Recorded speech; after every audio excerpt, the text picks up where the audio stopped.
one up. Touchdown! And the kick is blocked.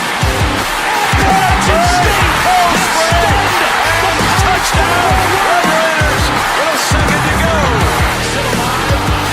Loses the football. They have it off to Johnson. Boise State has won the Tostitos. He's going for the corner. Tito get it.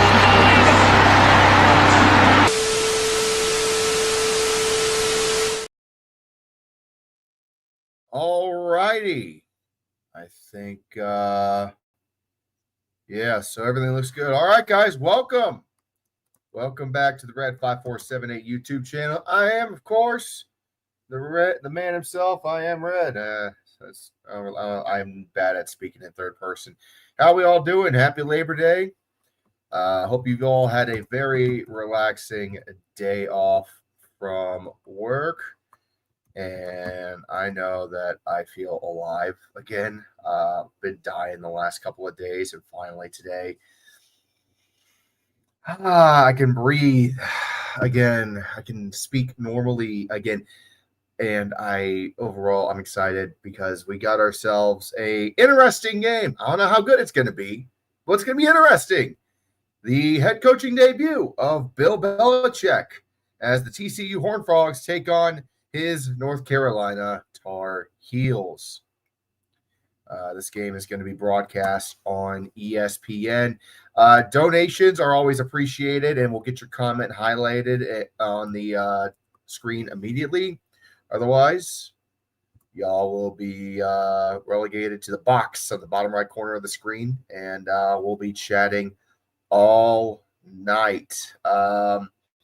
Normally around this time, me and Squidtard would be doing our show, but obviously with the interest in this game,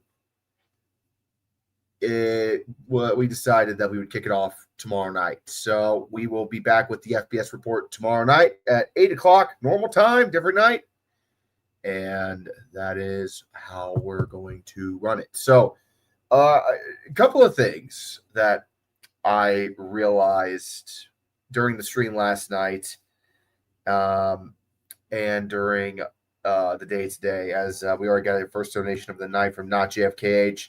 Crazy. I was crazy once. I know, man. I've never not been crazy. A couple of things I want to kind of point out here real quick. I'm actually going to go solo cam for this for a moment.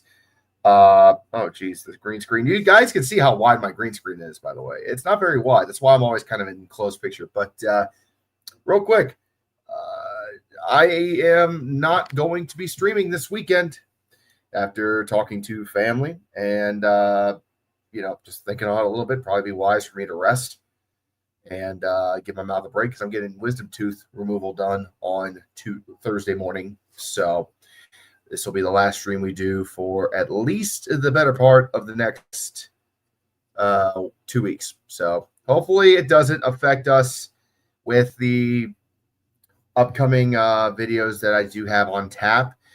Any video that I'm going to be working on this upcoming week, I have already voice recorded my long-term project, working on the Texas A&M video. That's already been voiced over in its entirety. Couple of one lines here and there need to be fixed, but that's something I can do well after my teeth are healed. Chaos week 2 probably won't happen, barring some miracle, just because of the rule that you got to have 3 completely crazy games happen minimum in order for there to be a chaos vid. We've had more than enough this weekend. That's why Chaos Week 1 is already out now on Patreon, and it'll be out tomorrow on YouTube. So, Floby, good to see you again. Hey, Reds, time for TCU versus UNC. Also, what a game that was between Notre Dame and Miami. The convicts beat the Catholics. I know. That was a fun game last night. Very frustrating at times watching because Crystal Ball decided to try to crystal ball again. Thankfully for the Hurricanes, he did not. They were able to win in spite of his bad play calling in the fourth quarter. I talked about that a little bit. My biggest tickle, but after sitting on it after the game was over, The biggest thing I took away from that game was just how good that Carson Beck really is outside of Georgia, because he played extremely well last night. And then CJ Carr is really promising for Notre Dame. I think they're in very, very good hands long term there with CJ Carr. And he looked, at times a little green, but we expect that from a redshirt freshman. So, very happy with that result last night, and I'm going to be very happy with this game tonight. We're going to kind of keep it pretty chill because obviously this game, it's not a ranked matchup. This isn't top 25. This is very much Bill Belichick's debut party. The stadium is packed. They just put down fresh grass. You don't see it very often, colleges going from turf back to grass, but North Carolina did that. They went from turf back to grass, and I'm very happy to see it. Maybe they'll bring the hedges back in about a year or two, because North Carolina used to have the hedges around the field like you see at South Carolina and Georgia. And then they ripped them all out for turf about 5 years back, which I thought was a damn shame. But the hype around North Carolina is extremely real right now. I mean, I haven't seen this much build-up for North Carolina football game in a very, very long time. Black Cat says Notre Dame's offensive coordinator should be fired. He was giving more carries to CJ Carr than Jeremiah Love. If they kept running Carr like that, he could get hurt. I don't know about that. I mean, yeah, Carr got a few more carries than Love did, but then again, everybody was expecting Love to kind of be taking the brunt of the carries there. I know I expected it, so maybe the offensive coordinator was just trying to do what the unexpected in that one. That's my best guess. I'm not saying the offensive coordinator should be fired. Notre Dame didn't do a bad job with offense last night. They still played. They got shut down by the defense for 3 quarters, but I wouldn't say that was necessarily because of the bad offensive coordinator argument. I think that was just because Miami's defense played very well for 3 quarters and then not so well in the final quarter. We'll have to wait and see. It's too early to tell. Again, game 1 is too small of a sample size to really gauge how good a team is. But I will say Miami looked pretty good. Miami actually looked like a team that could make a run for the ACC championship and not fall apart in November. But it's literally September 1st. We got a long way to go until November. We got literally all of September and all of October. We have 8 to 9 games. We have 8 games now between now and November to see if Miami can run the table. And if they run the table through October, watch the fuck out. Miami's going to be top 5 when they drop the polls tomorrow. I'm just going to tell you that right now. Don't be surprised if the Hurricanes jump up to number 5 or number 4 in the rankings. Obviously, Texas fell. Obviously, Clemson fell. So right there, that's going to propel. And they were number 10. LSU won their game true over Clemson. So maybe LSU probably would be higher. But do not be surprised to see Miami top 5 on Tuesday afternoon when the AP and the coaches drop their rankings. It's going to happen. And the absolute swag that Miami will carry from that moment forward is going to be toxic as fuck. Holy shit, they got Kirk and Reese on the call for this one? I told you, the hype around Bill was real. I figured they were going to have Scott Satterfield or somebody else in the booth tonight. No, they got the big game crew, Kirk Herbstreit and Reese Davis on the call. I know it's the only college football game playing tonight, but damn. I mean, I guess it's Bill Belichick's head coaching debut in college. Zepp says, one game is enough to tell you that a team needs to be on fraud watch. Miami nearly blew that game too. I agree. That's why I'm telling you guys, don't be alarmed if Miami is in the top 5 on Tuesday, tomorrow, because they're going to be. I don't necessarily believe that they're top 5 in the country. I really don't. I need to, like I said, if they run the table between now and the end of October, sure, we can start to make that argument, but we got a long way to go before then. Top 5 anytime before November, anytime before November, it's really bullshit. You're really just guessing here. It's not really, when we get to the meat of the conference schedule, we'll get a better idea, but November is where it's put up or shut up time in college football. This is all stage dressing right now until then. The games mean it. I mean, the games matter. Don't get me wrong, but got a long way to go as North Carolina takes the field for the first time with Bill Belichick strolling on out there. That field, I saw Pete Thamel make a tweet saying that it looked like the grass was just cut from Augusta. And I got to agree. I thought when they first put the TV on, when the TV first had the camera pan over North Carolina's field, I thought, them fuckers lied to me. There's no way that's grass. That looks too good. And then they zoom in, and I'm like, holy fuck, that's actually grass, and that looks pristine. I don't know, guys. I'm a little bit of a nerd for football fields. There's something about a grass football field that looks like North Carolina's that just really it's so satisfying to look at. That also might just be the dad in me coming out because I love a good fresh cut lawn. How you want me to say? All right, so let's get to the matchup itself here. A couple of interesting storylines coming into this one. North Carolina is absolutely loaded with transfers. Isaiah Johnson, Daniel King, Christo Kelly, Ja'Kai Moore. Those last 3 names are just linemen. Isaiah Johnson, wide receiver transfer. And the big one, Gio Lopez, the transfer sophomore quarterback who started out his career in Southern Alabama.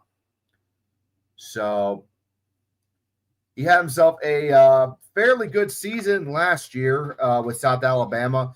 2,600 yards passing, 18 touchdowns, 5 interceptions. Nothing like Heisman worthy, but again, that's pretty good stats for a guy coming in from the Sun Belt.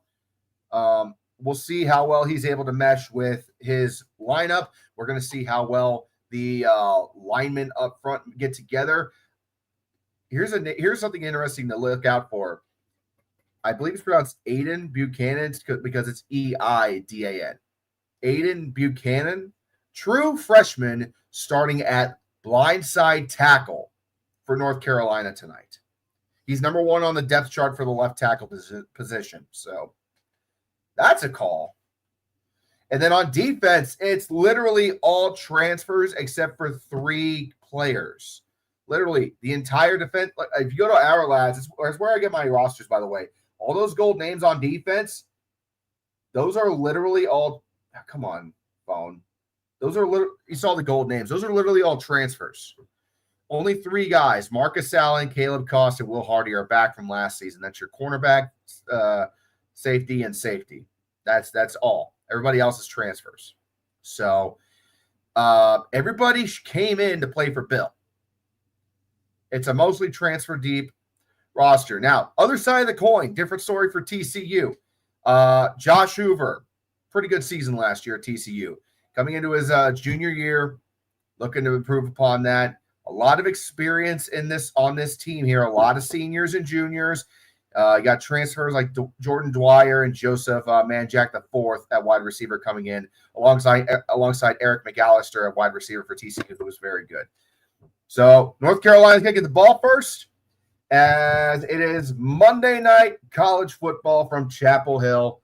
And we are underway as the ball is going to sail to the 1, where it will be fielded. It's going to take out to the 10, to the 15. He's still looking for some space and runs out of bounds around the 17-yard line. And that is where the Tar Heels will begin. Gio Lopez, again, transfer quarterback coming in from South Alabama, USA, as they call it there. Started 11 games last year. 25. Okay, he was counted for 25 total touchdowns. So he's a dual threat quarterback. I don't know a ton about this guy.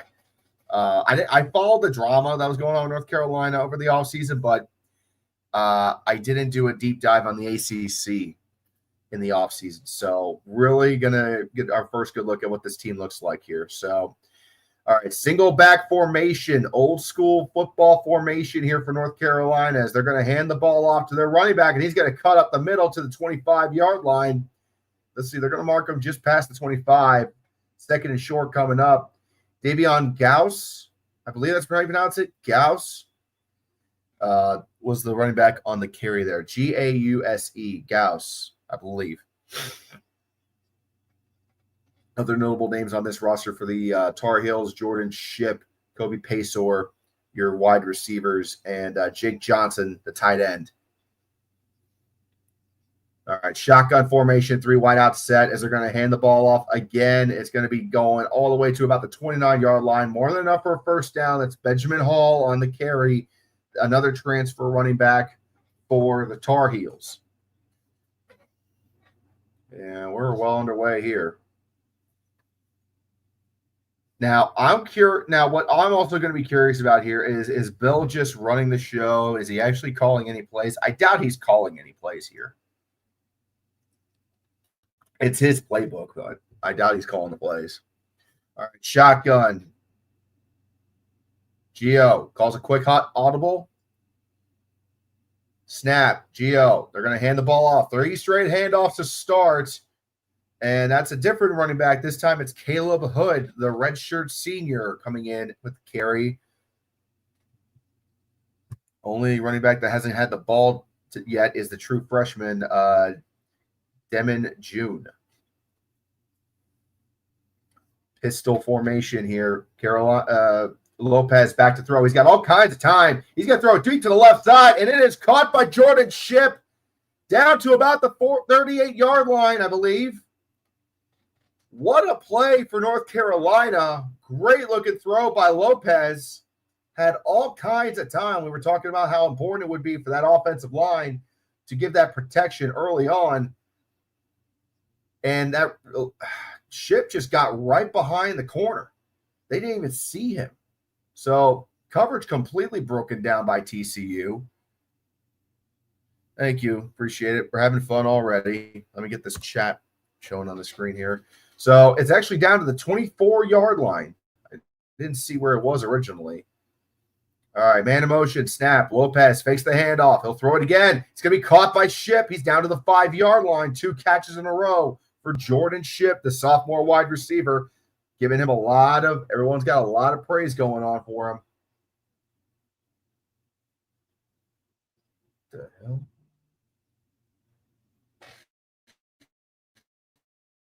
Seeing a little mark on my TV here. What's that about? I think that's got something to do with the broadcast on ESPN. There's a little yellow dot on the TV right at the top middle of the screen, but it's not my TV that's causing the issue, I don't think. Nope, it's not mine. Something's wrong with the broadcast. There's a little white yellow dot. Snap, Lopez. He's going to keep it himself. He's going to be met in the backfield, and he's going to be brought down at about the 7-yard line, 7 or 8 yard line. Second down coming up here. I think one of the broadcasters had what they know. You know how broadcasters use the yellow pen and shit? I don't think the yellow pen fully cleared off, and there's just this yellow dot that's just chilling on the screen still. It's not my TV. Do not adjust your sets. It's not your TV with that yellow dot. It's like off right. It's like off center right, top of the screen. You'll see it if you're watching. Second and goal here for the Tar Heels. Snap. They're going to hand the ball off. It's going to go out of the middle. That is going to be a touchdown for the Tar Heels. And Caleb Hood takes it in an emphatic, dominant opening drive for North Carolina. Yeah, everyone's on back. Woo! Who can stop me? Tell me. Who can stop me? What? Yeah! Woo! That was too fucking easy. I mean, a lot can happen after the first touchdown. Alabama scored a touchdown really easy on their opening drive on Saturday, and look what the fuck happened to them. So, but you can't. Oh, that was deflected, but it still went through. Okay. So the extra point went up. Someone got a hand on it, but it still went through. 7-0 North Carolina. Damn. Okay. So a great first drive for the Tar Heels. And you got North Carolina royalty in the private box standing up. Michael Jordan amongst them.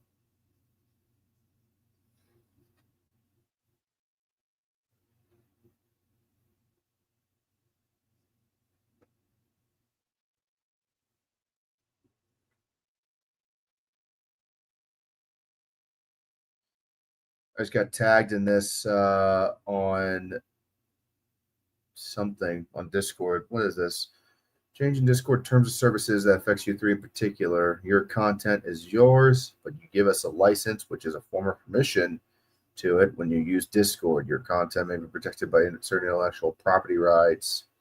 We don't own those, but by using your services, you grant us the license to use, reproduce, distribute, create derivative works, as display, and perform your content.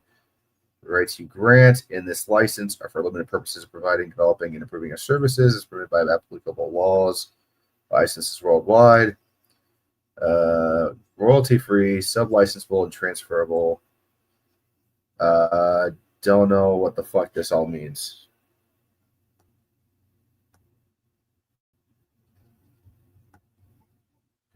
I guess it's just saying Discord has the right to potentially use anything you put on Discord to use to them. I don't fucking know. That makes no sense. If someone could speak legalese, let's see. If you post your content to Discord, you give them a license to use it. That's fun.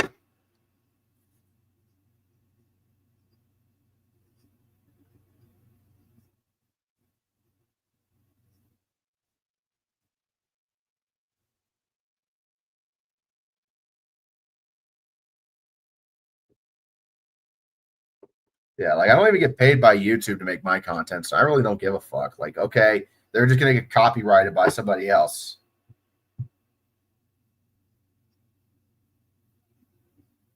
I don't get it. Like, how would this affect the small guys?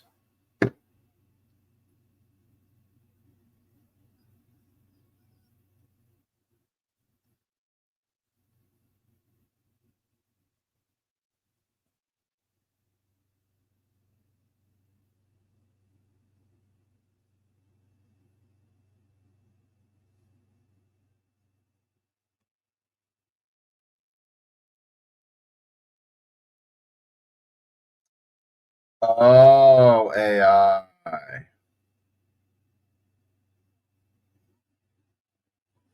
Okay, AI. All right.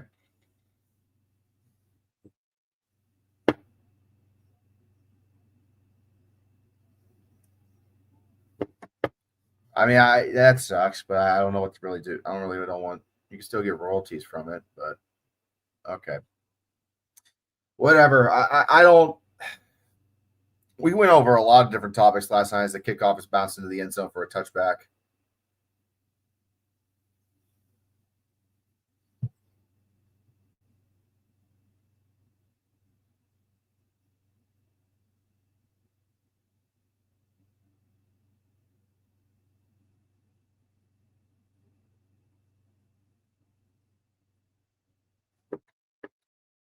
What's up, Liam? Good to see you. All right, so 1st and 10 now for TCU. Josh Hoover all on the backfield, so you're thinking you're going to be passing it, right? Steps back in the pocket, throws it out real quick. It's going to be caught by guess who? Eric McAllister, their star wide receiver, for a first down. This could be a shootout. Hang on to your butts.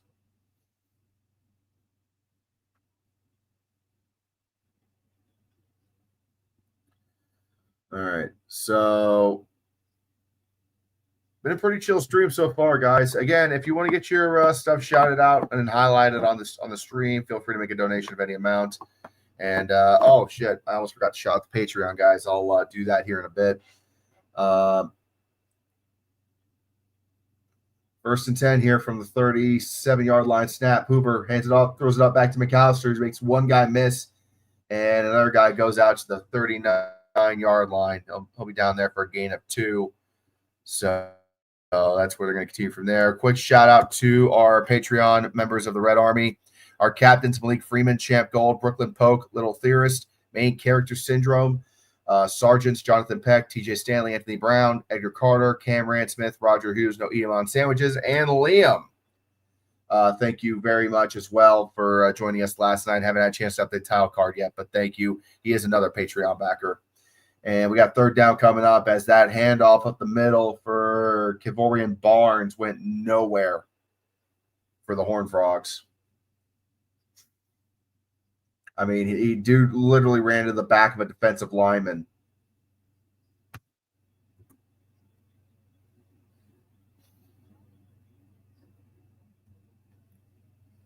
Third and 7, TCU in danger of going through a gentleman's 3 and out, which is when you get one first down and you lose 3 in a row there. Snap, throw deep, overthrown big time, incomplete. Pass intended for McAllister was nowhere near Eric McAllister, and we have the gentleman's 3 and out. I know that's not what they call it that, but that's why I'm calling it that going forward because that sounds good. I need to make like a video clip for every single like event that happens, a 3 and out, a gentleman's 3 and out. I know I know I'm missing a few things. We'll work on it over the weekend. Punt is away, and it'll be out of bounds. We're going to see where they mark it. Really interested to see where they mark this ball out of bounds, and they're going to say it went out around the 35-yard line. So that's where UNC will take back over, and this is just a love fest for Big Bill. Like I have never seen so much bullshit praising a head coach on his opening night.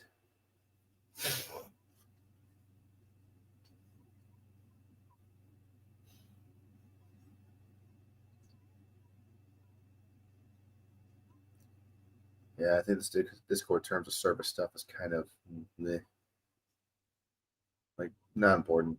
I everyone worries about like if I could just vent for a second. I feel like a lot of people really do overblow AI a little bit, and hear me out on that. I'm not saying that AI is a good thing across the board. There are very nefarious ways you can absolutely abuse AI. Look at how Red has forgotten the glazing of Dion. Okay, you know what? Fair point. I didn't watch that opening night when that. I remember now. I was listening to that game when Dion opened against TCU, ironically of all teams, in his opener again in 2023 for Colorado. I remember that game because I was actually door dashing because I was broke as shit. So I door dashed the entire opening day of college football to make some money. And I remember listening to that game in the car, and I was thoroughly shocked by how well it went for Dion. To be honest, I'd let UNC have this one. That's not how it works. I don't think they're going to just let them have it. It's going to be a tough environment for TCU. If TCU is able to win this game, that's a huge statement win for them to come in to the Hornets' nest and sneak out with a W. Mel, what's up? As a Michigan fan, I truly love your college football coverage, Red. You're a billion times better than anyone on TV when it comes to college football, dude. Man, thank you. I appreciate you saying that. I do my best, but, you know, I mean, I ain't no Keith Jackson over here, but, I mean, I just try not to fill you all with a bunch of bullshit. So thank you. Appreciate that. Just to celebrate Bill. I mean, I'm not going to criticize UNC for treating Bill as the second coming of Jesus Christ because he won 6 Super Bowls with the New England Patriots, is the most decorated NFL coach in the modern era. The experience and the level of knowledge he has for the game of football is outstanding, and it's not just with the Patriots. He was pretty much a great coach everywhere he's been. I mean, hell, I remember when he made the Cleveland Browns relevant for a spell before they moved to Baltimore. So, like, I mean, I wasn't around for that, but I did hear about that. So, like, he's without a doubt one of the greatest head coaches to ever do it, 100%. There's a spot in Canton waiting for him. For real, though, the Big 12 took a beating this weekend. Oh, my God, yeah. which is not surprising in hindsight if you think about it. I mean, again, what's the one thing with Big 12 teams that they always lack? Defense. Baylor sorely needed a defense against Auburn the other night. One of the worst SEC teams beat up one of the best Big 12 teams. That's a bad sign. And we got a flag now. And it looks like it's going to be false start on North Carolina. That'll back them up 5 yards. We'll try again here in a moment. North Carolina's got a ton of momentum at the moment for sure. You cannot start a game any better. You got a touchdown on the opening drive, and then you force a gentleman's 3 and out to start for TCU.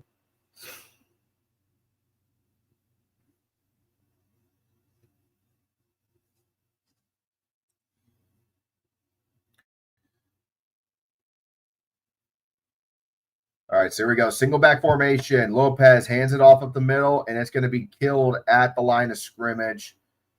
Second down coming up. Carry by number 37. Who the fuck is number 37 for the Tar Heels? Don't have him listed on my depth chart. I do not see a number 37. There is no number 37 for the running backs. So either somebody changed their number, and our last didn't pick it up, or something else happened. I can't turn the TV up to hear who ran it because copyright. 2nd and 15, Lopez all alone in the backfield. They're going to just throw it here. He rushed 4, and Lopez is going to get moved all the way back. TCU didn't wrap up, but the refs are going to blow the play dead. Okay, we got ourselves a pansy sack where the referees blow the play dead before anybody hits the fucking ground. This ain't no ballet, motherfucker. This is for real. Come on. I mean, I don't understand what the fuck you're blowing the play dead there on. Like, I know he was going to go down, but finish the play. I get protecting the quarterback, but this is a live game now. Gloves got to come off. 3rd and long, and they're just going to hand the ball off and settle the punt here. It was handed off to Caleb Hood again, and TCU forces a true 3 and out on North Carolina's second drive. So a good response from TCU to slow down North Carolina's offense. North Carolina kind of did it themselves, though, with that first penalty before the ball even is ever snapped. Nothing kills a drive quicker than a false start penalty, honestly. Hey, Red, I'm afraid for the Big Ten with that OSU defense. They were good against Texas. Yeah, I mean, they played pretty – they literally shut out Texas 56 out of 60 minutes in that game. So, like, that's pretty good.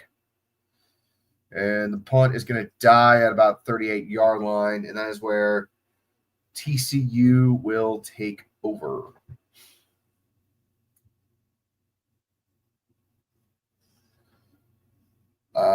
A lot happened this weekend for sure.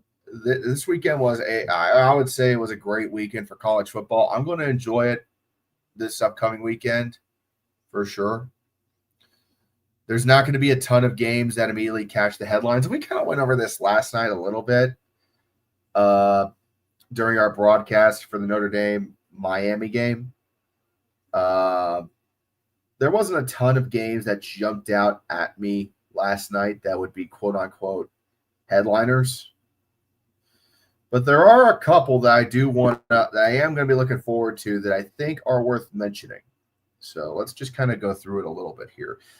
Friday night, you got James Madison going up against Louisville. Now, I know that doesn't sound like it's a very awkward matchup on paper, Sun Belt versus ACC, but James Madison, obviously, they've been making a lot of noise in FBS since they jumped up from FCS a couple of years back.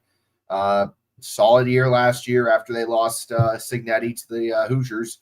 And then Louisville, they've always kind of been either kind of in the middle of the road or they're pretty good. So it could be a good test for both teams. Definitely not a cupcake for Louisville and not an unwinnable game for James Madison.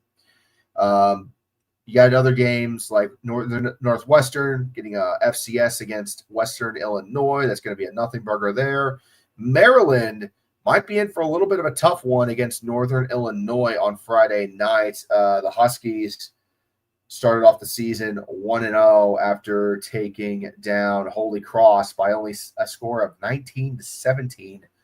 Meanwhile, Maryland beat the snot out of FAU to open their season. So I feel pretty good about Maryland in that one. But Maryland obviously is kind of in a bit of a rebuild. Could be mixed results. And then Boise State's just trying to get their win back on Friday night as they take on FCS squad Eastern Washington. I mean, look, that South Florida game was just fucking god-awful. It was a nightmare for the Broncos. And the home opener against Eastern Washington, it's going to be important for them in order to get their step back and to try and get back into it a little bit. I about fell asleep at like 5 o'clock today, guys. Like, I think my body finally started to feel like, okay, we're past the illness. We should go to sleep. And I'm like, no, I got shit to do. We should be 3-0 at least for the Terps. I agree. Nothing on the Maryland's schedule is telling me that you guys are going to be anything but 3-0 to start, which you kind of need. I mean, you got Northern Illinois this week, and then you got Townsend the following week before you begin Big Ten play with a game against Wisconsin, which also should be winnable. I'm just saying, Wisconsin's an absolute tire fire. And then you get into the meat of the schedule, and that's where you're going to start to probably lose a few games. So I say 4-0 is possible for the Terps, which is good because you're trying to get to bowl season. And from there, you got a winnable game against UCLA, another winnable game against Rutgers. And, I mean, that's 6 wins. So then you're home free. A bowl game should be doable for the Terps this year with everything we're seeing thus far. So, Maryland, you ought to be feeling pretty good at the moment. Again, week 1. Don't take what I'm saying with a pinch of salt. But, hey, like everything's looking okay for y'all right at the moment. Just don't trip up against Northern Illinois, and a bowl game is technically within sight. So there you go. Who wins between Michigan and Oklahoma? God, that's tough. We'll go deeper into that as the stream goes on. I want to really dive into I'm going to kind of take a quick look at every single game coming up this weekend. It's a very chill night that we're going to have ahead. All right, back from commercial. Hoover's going to throw the ball to his right side, and it's going to be caught, but behind the line of scrimmage for TCU. And second down coming up. That was going to be caught by the running back, Jeremy Payne, who just got shut down immediately. They tried to do a swing out running back screen there, and it just did not come together. Hoover back to pass. He's going to chuck it to his left side, trying to get McAllister on the edge. No, that was Jordan Dwyer, but a flag is down. I think that's going to be pass interference on the Tar Heels. I mean, I thought the corner covered him pretty well there, but we'll see.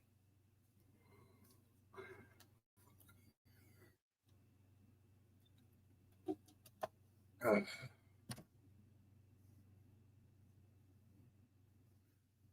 6 minutes to go here in the first quarter. See what the call is. And just like I thought, pass interference on North Carolina.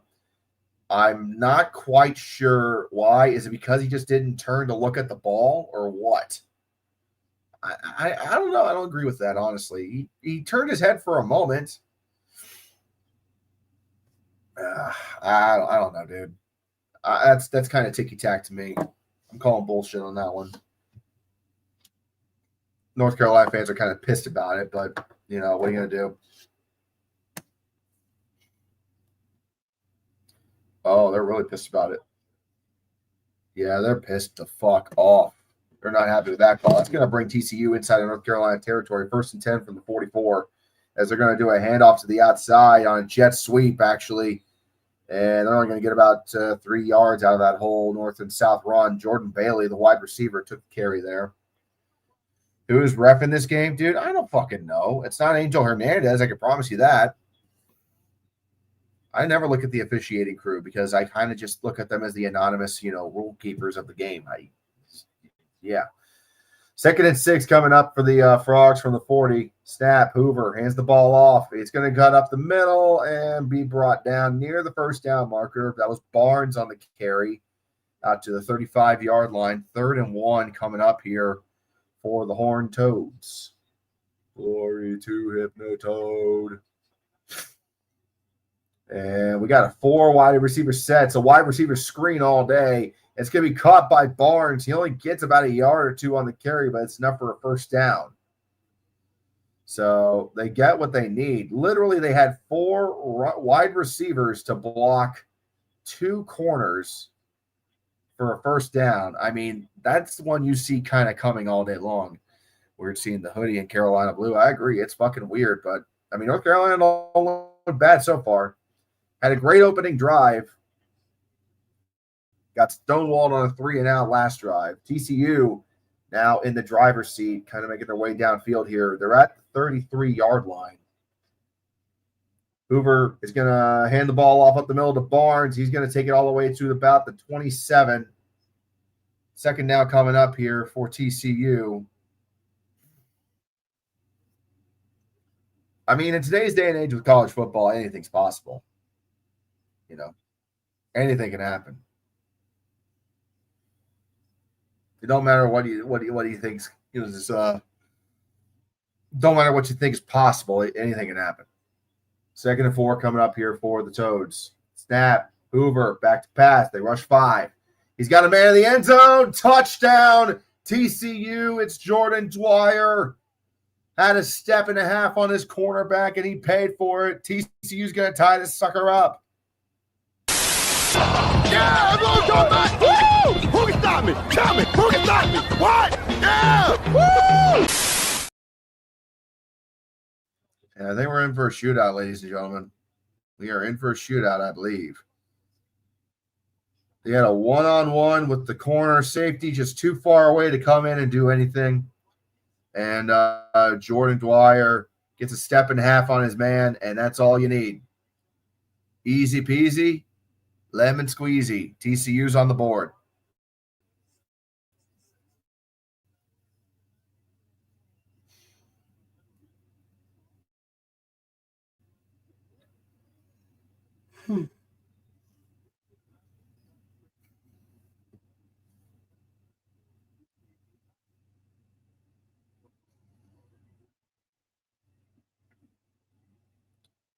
As we are lining up for the field goal here. Snap, hold, kick on the way, clean, 7-all with just over 4 minutes to go in the first quarter. Hey, what's up, gamers? You got tickets to the Colorado-Houston game. Do you think the Cougs can win? Well, they're going to try. Salter, Colorado, man, here's the thing with Colorado. Caden Salter looked pretty decent in that opener. He just needs better protection on the offensive line, but that's what I've been saying about Colorado for the last 3 years running. Colorado just needs good offensive line, and they're set, and they could probably run the Big 12. Problem is they don't have that. I don't know if Houston's not going to win the game. Houston's they're kind of just there. I couldn't tell you. I'm going to say Colorado. It's leaning towards a Colorado win, in my opinion, but we'll see.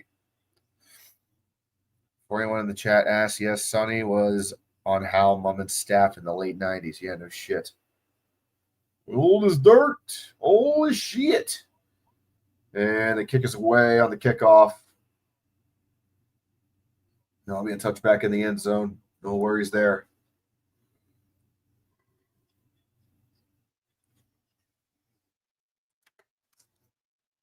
I find it interesting how the NFL went to the you just see me to jinx Colorado. Hey man, I'm not cursed yet. Don't forget, I did say Oregon was probably going to go undefeated and be the number 1 seed in the college football playoff last year, and I was fucking spot on. So I'm not jinxing anything yet. I've been fairly accurate with some of my predictions. Just this past weekend, I went 0 for 6. Well, actually, no, I went 1 for 5 on my predictions. Can't remember which games I predicted right except for the Ohio State game. Yeah, and I fucking missed that one massively. 1st and 10 here for the Tar Heels. Snap. Lopez are going to hand the ball off, and he's only going to get about a yard on that. Carrier on that play was Caleb Hood again. Second down coming up here for the Heels. Yeah, I think I said Boise State would win against USF. Alabama's going to cream Florida State. I thought Clemson was going to beat LSU as well. So literally only one of those predictions I got right, which was Ohio State, Texas. I was wrong pretty much everywhere else. But everybody else was wrong too. So what are you going to do? The only person that was perfect this weekend, Lee Corso, because of course. And that run by Hood goes fucking negative. It's a massive loss on that run. Third down coming up. TCU's defense made some adjustments pretty quickly after that opening offense by Bill Belichick's Tar Heels. And we might have another third and 3 and out coming up here for the Heels offense. I mean, it's not looking good for them at the moment. TCU has retaken the momentum quickly in this one as we are hitting 3 minutes left in the first. Ball on the 25, 3rd and 10. Lopez back to throw, looks to his left, throws it deep. He might have a man and overthrows him. That was intended for Jordan Shipp. Incomplete. He was double covered. I don't know what he saw there.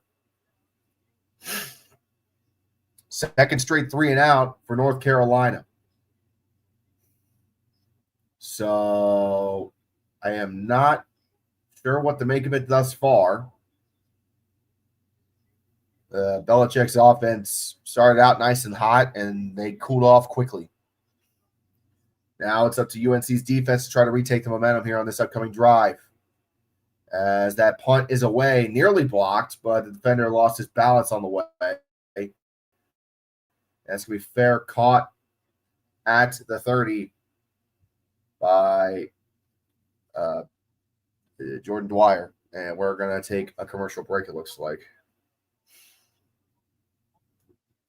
No, we're not actually. We're still on the air. I guess commercial slots are pre-mandated. No TV timeout right now. Let's see. Another game that's coming up this Saturday that I'm only vaguely interested in is Ohio State against Grambling State on Big Ten Network. That's going to be the first time we can see like how good what the full potential of Ohio State could be. With the FCS Grambling State coming in to get a nice payday for the trouble. So that could be that'll be a fun highlight reel to watch. It's at 3:30, by the way. All right, snap, handoff to Barnes. No, that's not Barnes. That's Payne on the carry. He gets it back to the 30-yard line. Second down coming up for TCU.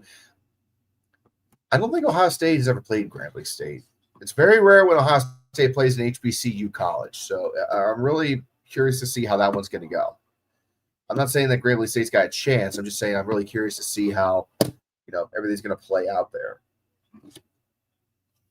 Different style that Ohio State has to encounter there. Snap, Hoover throws the ball. It is caught, and that is going to be a first down coming up. DJ Rogers, the tight end, on the catch there. Oregon, only a brick wall can stop you. Its name is Ohio State. Wait, you play Ohio State? Snap. Ball's handed off. This time it is Barnes, but he only gains about a yard on that one. Second down coming up here. Another game that's going to be coming up on Saturday afternoon. Bowling Green taking on Cincinnati. Bearcats, that's one of those games that you kind of have to win with Pudge the Cat and company coming to town. Have you guys seen that fucking cat on Instagram, Pudge? Bowling Green does not need any more reason to kind of be a little bit lovable. That right there was just awesome. Hoover back to pass. He's going to look to his right, look to his left, look to his right again. He's going to run out of the pocket and scramble for it and be brought down at about the 44-yard line for his troubles. Third down coming up here.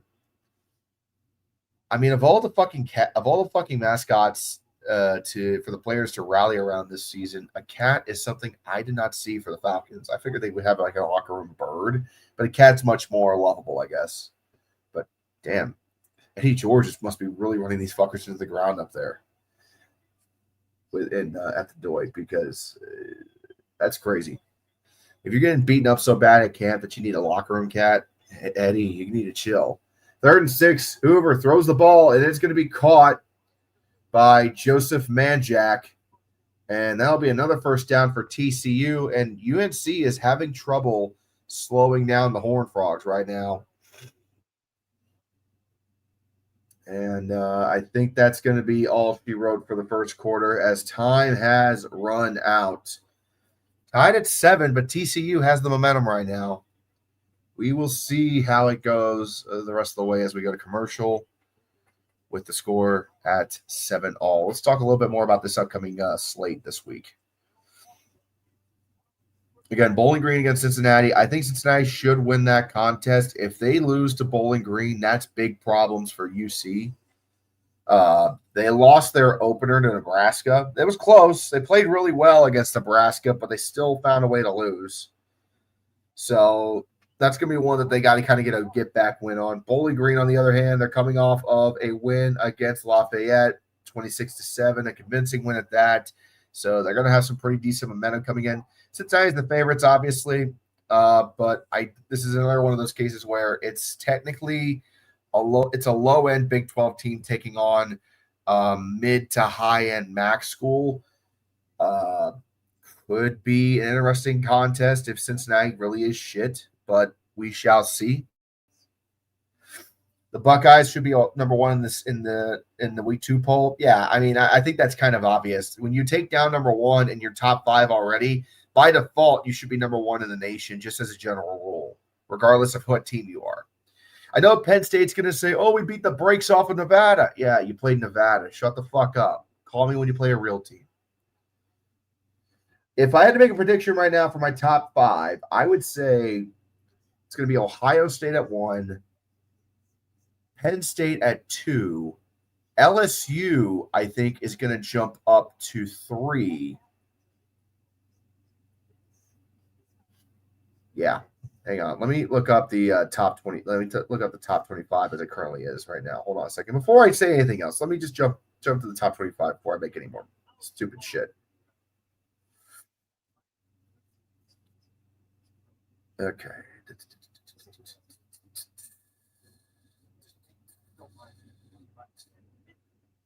Okay. So going into this week, number 1, we had Texas, Penn State, Ohio State, Clemson, and Georgia. Okay. So Texas and Clemson both lost. Notre Dame at number 6 also lost. So there's going to be quite a bit of movement in the top 10. I'm going to say Ohio State's going to jump over Penn State and get number 1 in the country come Tuesday. Penn State should stay at number 2. So we're going to have Big Ten running 1 and 2. Georgia, just by the matter of elimination here, is going to jump up to 3. And then I'm going to say LSU goes to 4. Miami will be at 5. I think Miami's win over Notre Dame and LSU's win over Clemson. Sorry, I keep drawing a blank there. I'm thinking a lot at the same time. It's going to be enough to overtake Oregon, who was coming into this weekend number 7 and really didn't play anybody of importance. Oregon, I think they will jump up to number 6 in the poll. And then from there, it's a complete whatchamacallit. Arizona State, I would say Texas will fall to number 7. And I believe Clemson will fall to number 8. So both will drop about 4 or 5 spots. And then from there, I'm going to say Arizona State goes to 9 and Illinois. Yes, Illinois, just by a matter of elimination, goes to 10. Notre Dame will be just outside. No. I think Notre Dame falls to 10. I don't think they're going to let the Irish drop out of the top 10 entirely. So I'm going to say Arizona State goes to 9, and then Notre Dame's going to be 10, and then Illinois is going to be just outside the top 10. So that's my top 10. Ohio State, Penn State, Georgia, LSU, Miami, Oregon, Texas, Clemson, Arizona State, Notre Dame. That's my top 10. It might change tomorrow. Just fair warning. Back from commercial, 1st and 10 now at the 50 for the Horned Frogs. And we got offensive yardage wise, they're pretty even so far. Snap. Hoover's going to run the ball here to Barnes. He's going to have a nice little carry, about 7 yards, out to about the 47, it looks like. Where does Bama fall? Bama came in this weekend, number 8 in the country, losing to an unranked Florida State. I could easily see them going down to the 20s. And another handoff for Barnes. That's going to take it out to about the 40-yard line. And there'll be second 3 coming up. I don't think they're going to knock out Bama out of the top 25 completely. It was a massively bad loss for Alabama. But I think I think there's too many pollsters out there that are really on that SEC dick that just want to keep sucking for all it's worth. So they're going to keep Bama in the top 25 for now. I don't think they're going to knock them out entirely. They'll fall to the, somewhere in the 20s, between 20 and a 24. But that's it. I don't think they're going to knock them out of the top 25 altogether. Snap. They're going to hand the ball off to Barnes for a 3rd straight time, and he's going to nearly break it for a massive gain. Ends up being about 9 yards on the carry there. And TCU continues to look really, really good on offense here. Overall, they have looked really good thus far. North Carolina having a really hard time defending the run, as Barnes is going to get it for a 4th straight time. He makes 2 men miss and picks up the first down the hard way out to the 27-yard line. I mean, Barnes is just running people over right now. North Carolina got through pretty easily, but Barnes just cannot be brought down.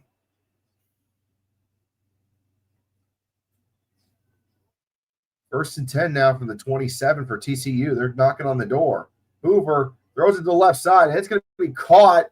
Another first down for TCU, now down to about the 13-yard line. DJ Rogers, the tight end, makes a nice catch, just finds an open area in the zone coverage, and it's an easy pitch and catch. Gets walloped on the head by the safety there, but I mean, first down is a first down. So 1st and 10 to 13 coming up here for the Frogs. Snap. Hoover looks to his right. He's going to toss it for the end zone. Overthrows it completely, incomplete. And I do not see a flag. Oh, nope, I do. There's a flag coming out. Probably pass interference coming up on North Carolina.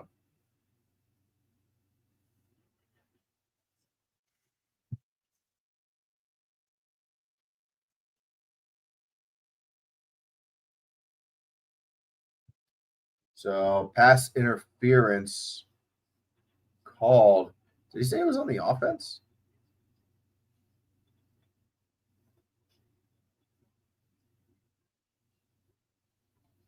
That's pass interference on TCU.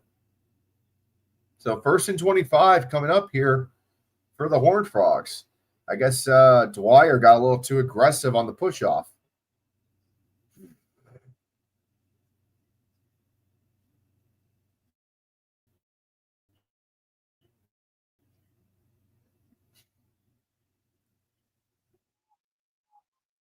And that's going to be thrown by Hoover and caught by Dwyer once again. And they're going to get back a good chunk of those penalty yards here, but still going to be second and a good bit coming up.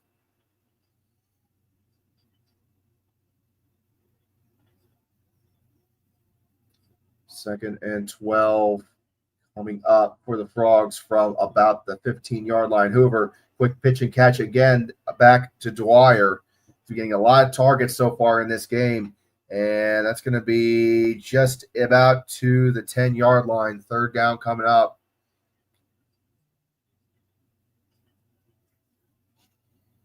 And the Heels trying to make their first real defensive stand of the game since the first drive of the first quarter.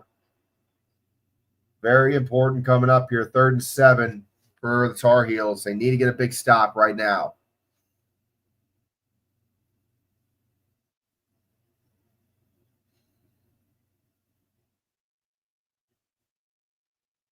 Snap. Hoover looks to his right, still looking, scrambles, still running, runs to his left, Throws it for the end zone. Incomplete. 4th down coming up. Pass was intended for number 81, Chase Curtis, but he could not hold on. He was in the end zone, but the defender was all over him, and he could not reel it in. Hoover had an option right there, and he missed it. He had Dwyer right there. He had just cut back inside and made a run for the end zone, but Hoover just went straight for the end zone and just flat out missed the target. So missed opportunity there for TCU. They had an easy touchdown, and now we got a false start on TCU.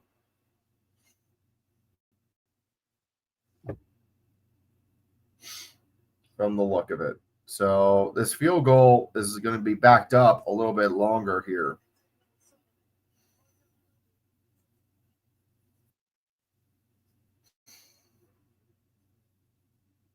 That was Hughes, one of the big offensive linemen there who got busted moving early. Can't get twitchy. You get twitchy, then the refs do too with the flag. So now it's a 32-yard field goal attempt. Again, not terrible, but a little bit harder. Kick is on the way, and it is clear. And that means TCU will take the first lead of the night with a 10-7 lead.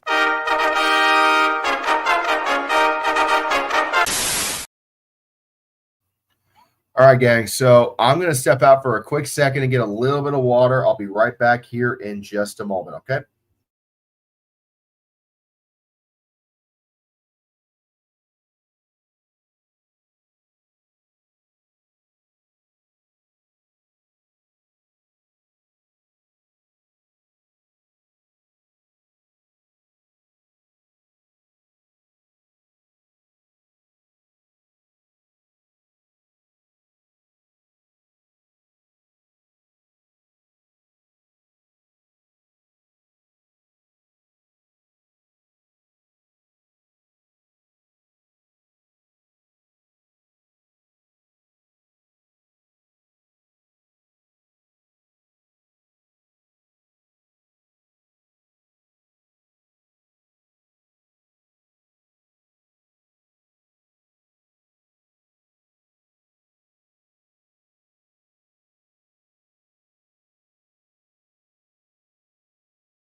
All right, we're back.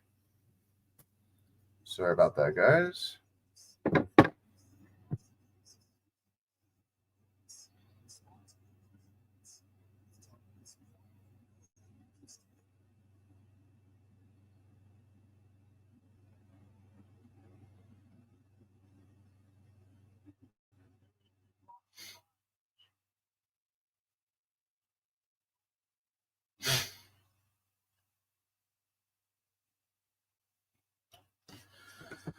All right. About an hour into the stream already. 11 minutes to go here in the second quarter. 10-7 TCU. And the Bill Belichick blazing continues.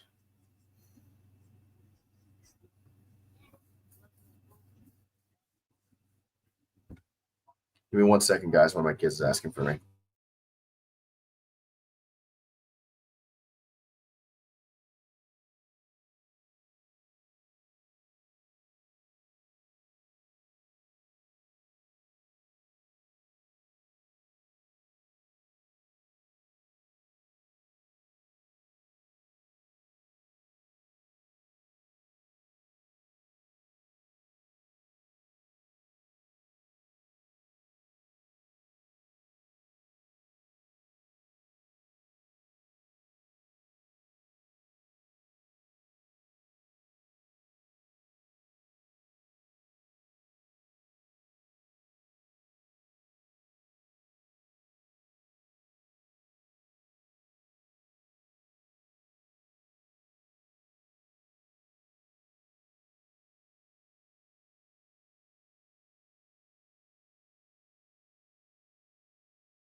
Sorry about that, guys. Being a parent never stops. 2nd and 10 here as Lopez. He's going to get gobbled up in the backfield, and that is going to be a sack. This ain't no ballet, motherfucker. This is for real. Come on.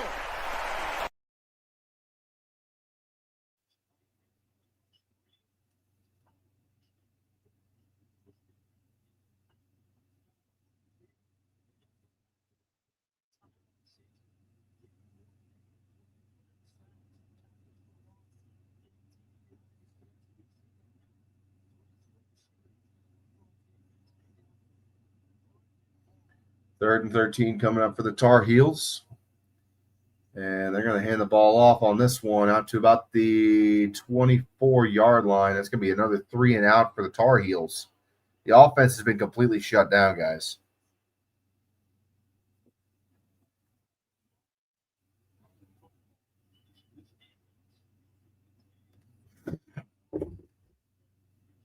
So I'm not really sure what the deal is tonight with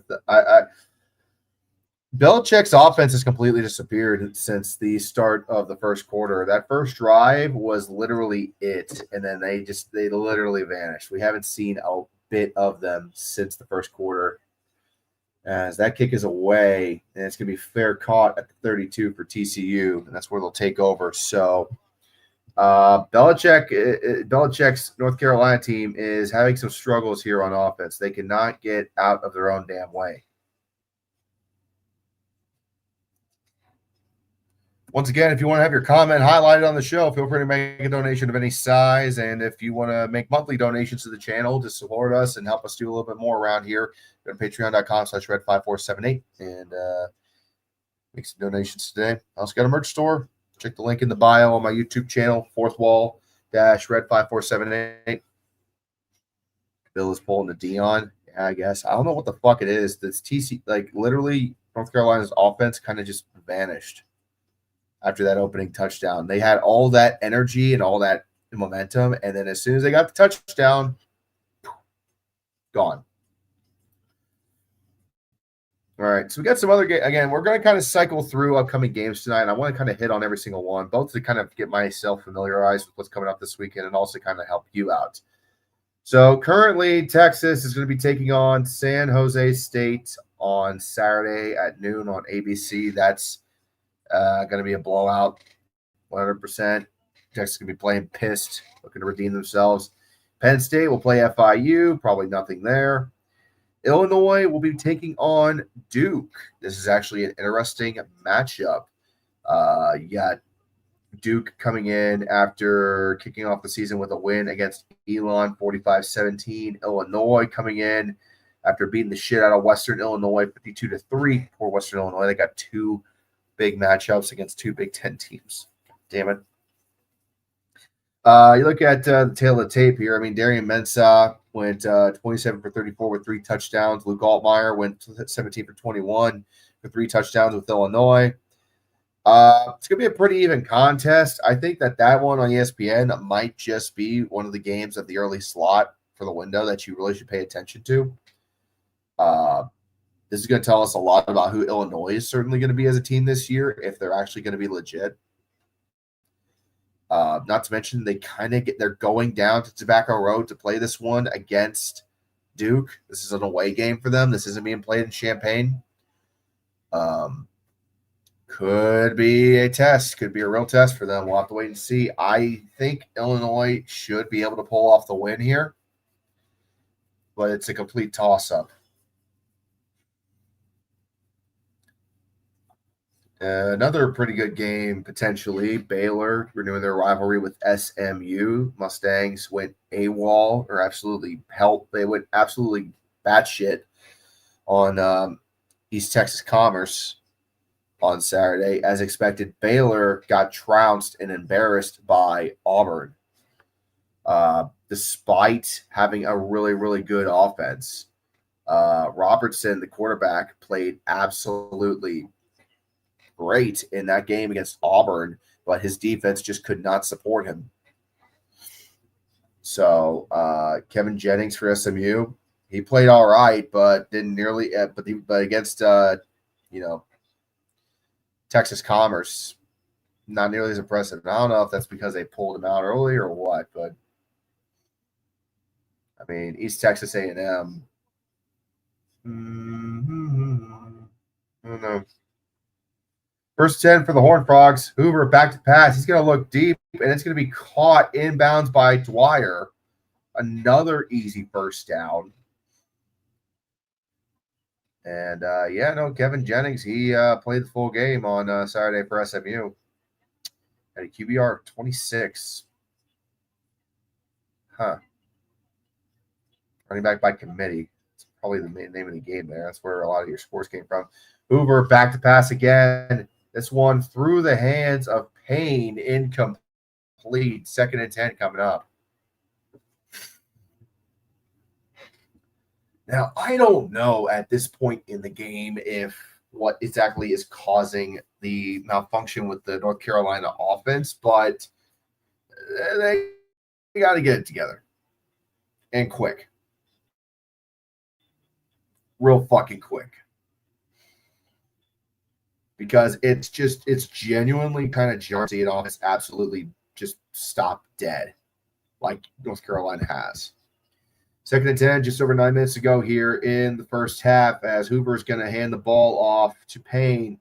He's only going to get about 2 yards on the carry. 3rd down coming up. I figured it was going to be a barn burner shootout that we were going to deal with tonight. No sirree. The defense is adjusted quick and became a little bit of a stalemate. Who's going to make the most mistakes? That's what we're really looking for right now.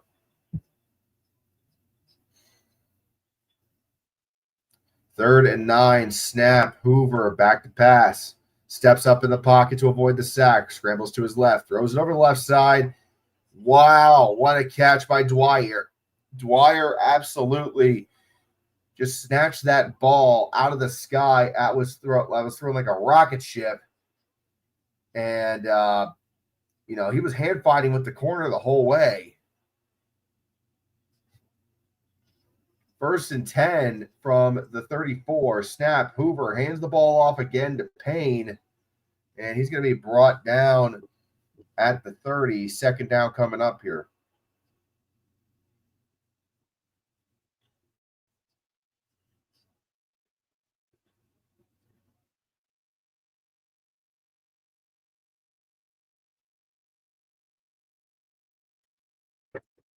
Second and 7 coming up on the 31-yard line. Snap. Hoover hands it off again to Payne, and he's going to make it out to about the 26. 3rd down coming up.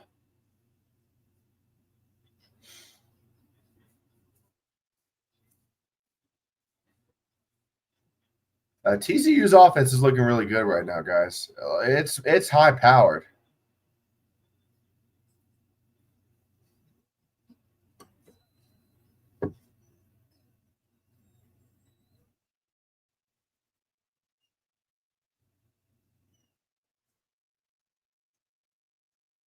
And that's going to be another run up the middle and another first down for TCU.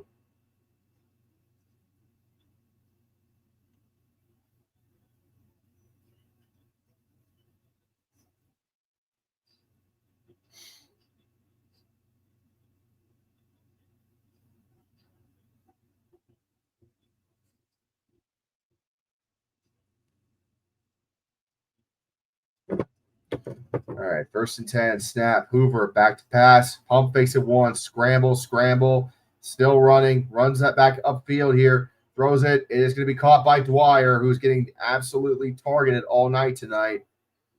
And they turn a potential sack into about 6 yards on a carry, on the reception, I should say, here, 2nd down coming up. He had a man wide open. Holy shit. What in the hell's going on here? Jordan Bailey was wide open for the end zone, had a free clear lane, and I guess just Hoover didn't have the time in the pocket to see him. Snap, Hoover hands the ball off up the middle to Payne. They should already have like a touchdown twice over here, and TCU is just not taking full advantage of the opportunities laid before them. Just under 6 minutes to go here in the second. 3rd down coming up.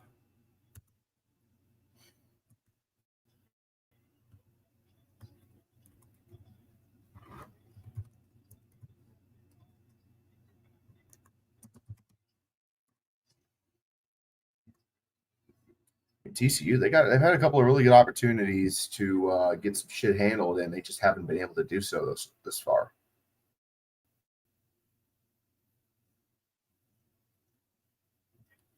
I mean, a really great touchdown opportunity missed. Hoover throws it way too high and intercepted. Ball was tipped in the air and caught by number 21 for the Carolina defense. That's Caleb Koss, the strong safety. And that is how you turn the momentum on. You want this ball? You want to take it from me. Take it from me, baby. It's mine. I mean, a wide receiver screen just that did not pan out well for TCU. The tip on the high-ass throw was deflected and then caught. Beautiful grab by Koss. Very nearly hits the ground, but I do not see any grass between the ball and the turf.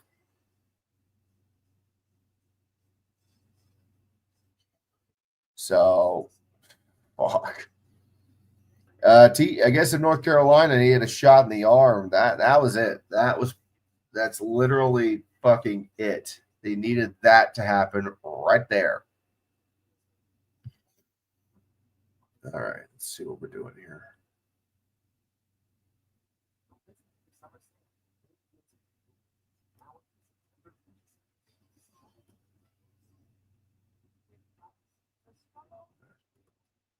Screen out the screen, trying to play with a few things here.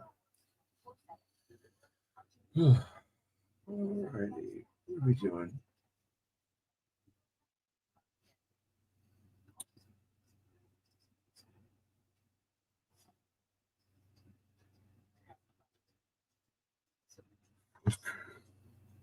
I'm exhausted. Been a long weekend. A lot of great football this weekend, but a long one too. Coming up at the halftime, we have nothing because I got to jump out during the half and take care of a couple of tasks real quick.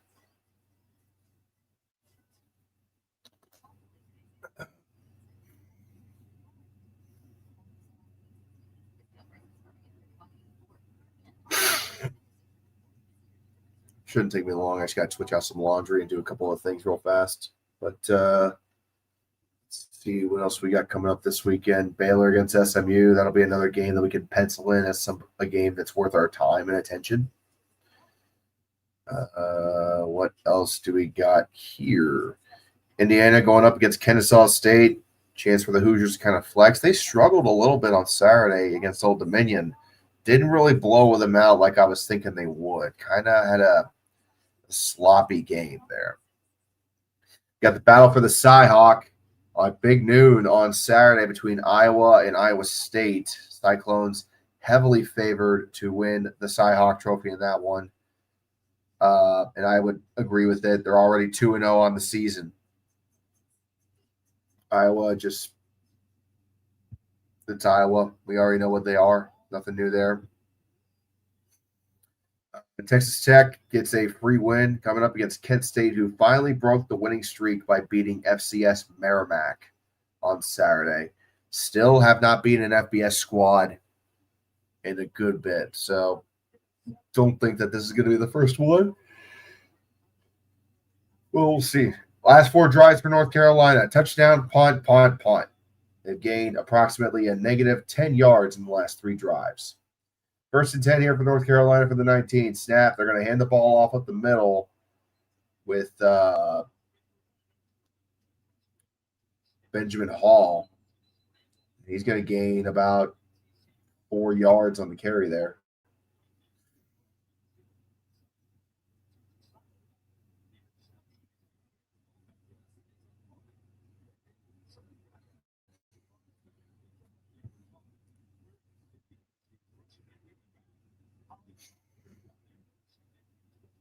Right now, they're talking about Bill Belichick getting mad on the sideline because the referee missed a clear and obvious hold, even though he got the interception. 2nd and 6 coming up for the Tar Heels. Single shotgun formation here. Snap, handoff to Hall. Transfer running back. Gets about a 2-yard gain on the play there. TCU's defense is not really being affected by the turnover from the look of it.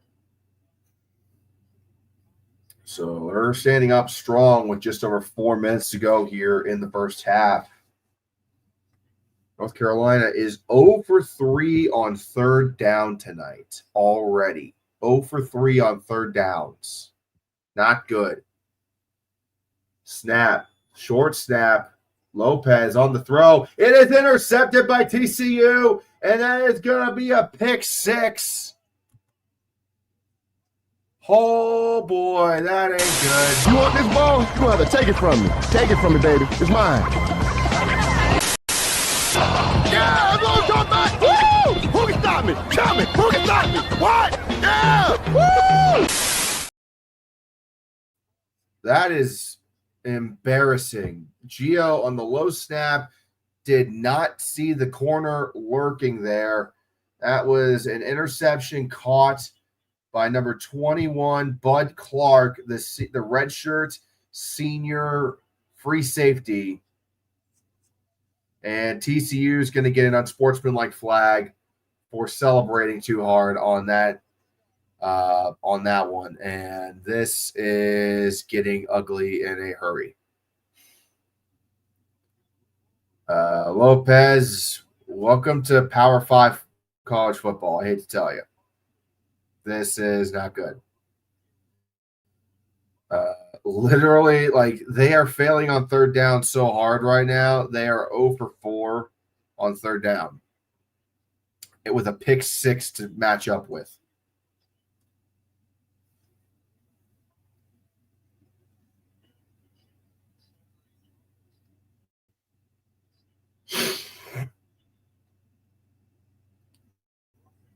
Oh boy! And if you're a Carolina fan right now, you're probably wondering what the fuck is going on.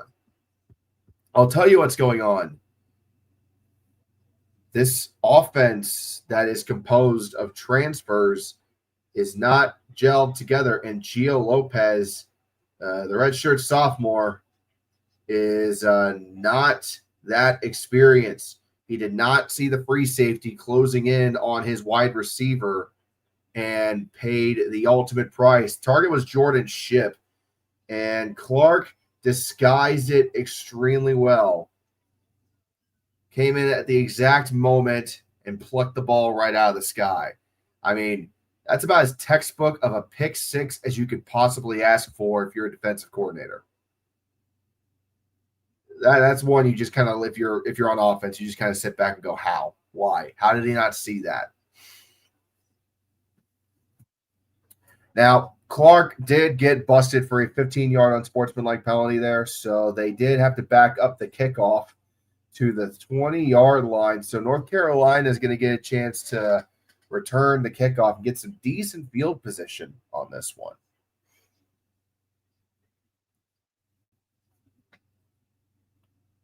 So let's see what happens here. As this kickoff will be fielded from about the 15-yard line out to the 25, to the 30, down to the 35, just about 35. And that's where North Carolina is going to start. So about a gain of 10 yards of field position to start. But I don't really think that matters at the moment. North Carolina's offense is dead in the water. Like, they're literally spinning tires stuck in the mud. Someone needs to come by with some cat litter to get their tires out of the mud right now, because they are playing like shit.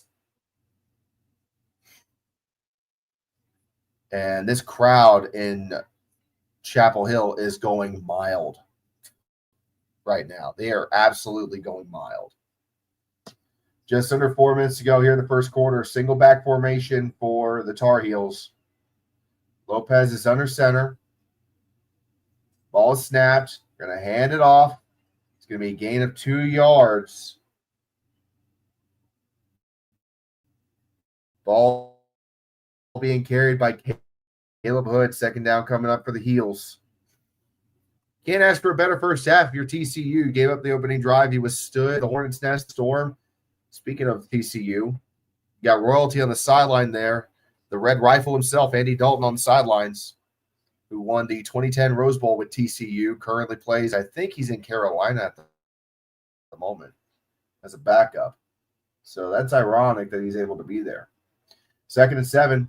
Lopez hands the ball off to Benjamin Hall. He's actually going to get a first down out to the 48-yard line. First time North Carolina's gotten a first down in a few minutes. Got news for you, Bill. Brady ain't walking through that door. Harsh. TCU, 130 yards on passing. North Carolina, 58. TCU, 54 rushing yards. North Carolina, 40.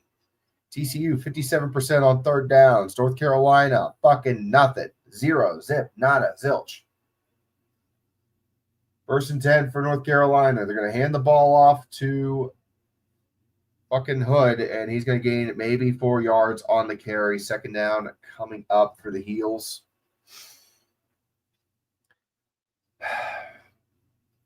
North Carolina might be facing the reality that this is a rebuild year, guys. I hate to tell you. I'm not going to start saying that this game is over yet, but, I mean, Lopez is not doing well, and we're going to hit the 2-minute timeout.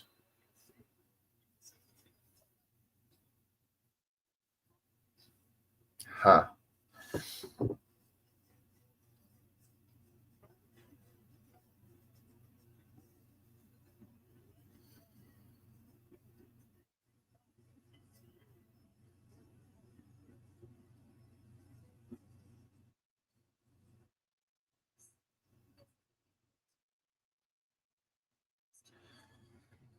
All right, so what are my observations thus far with 2 minutes to go here in the second quarter?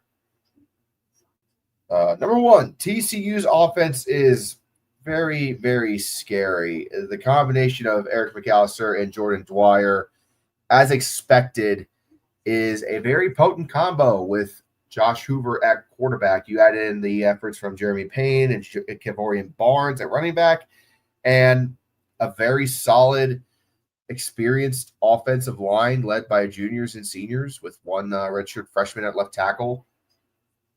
I mean, TCU looks pretty decent at the moment.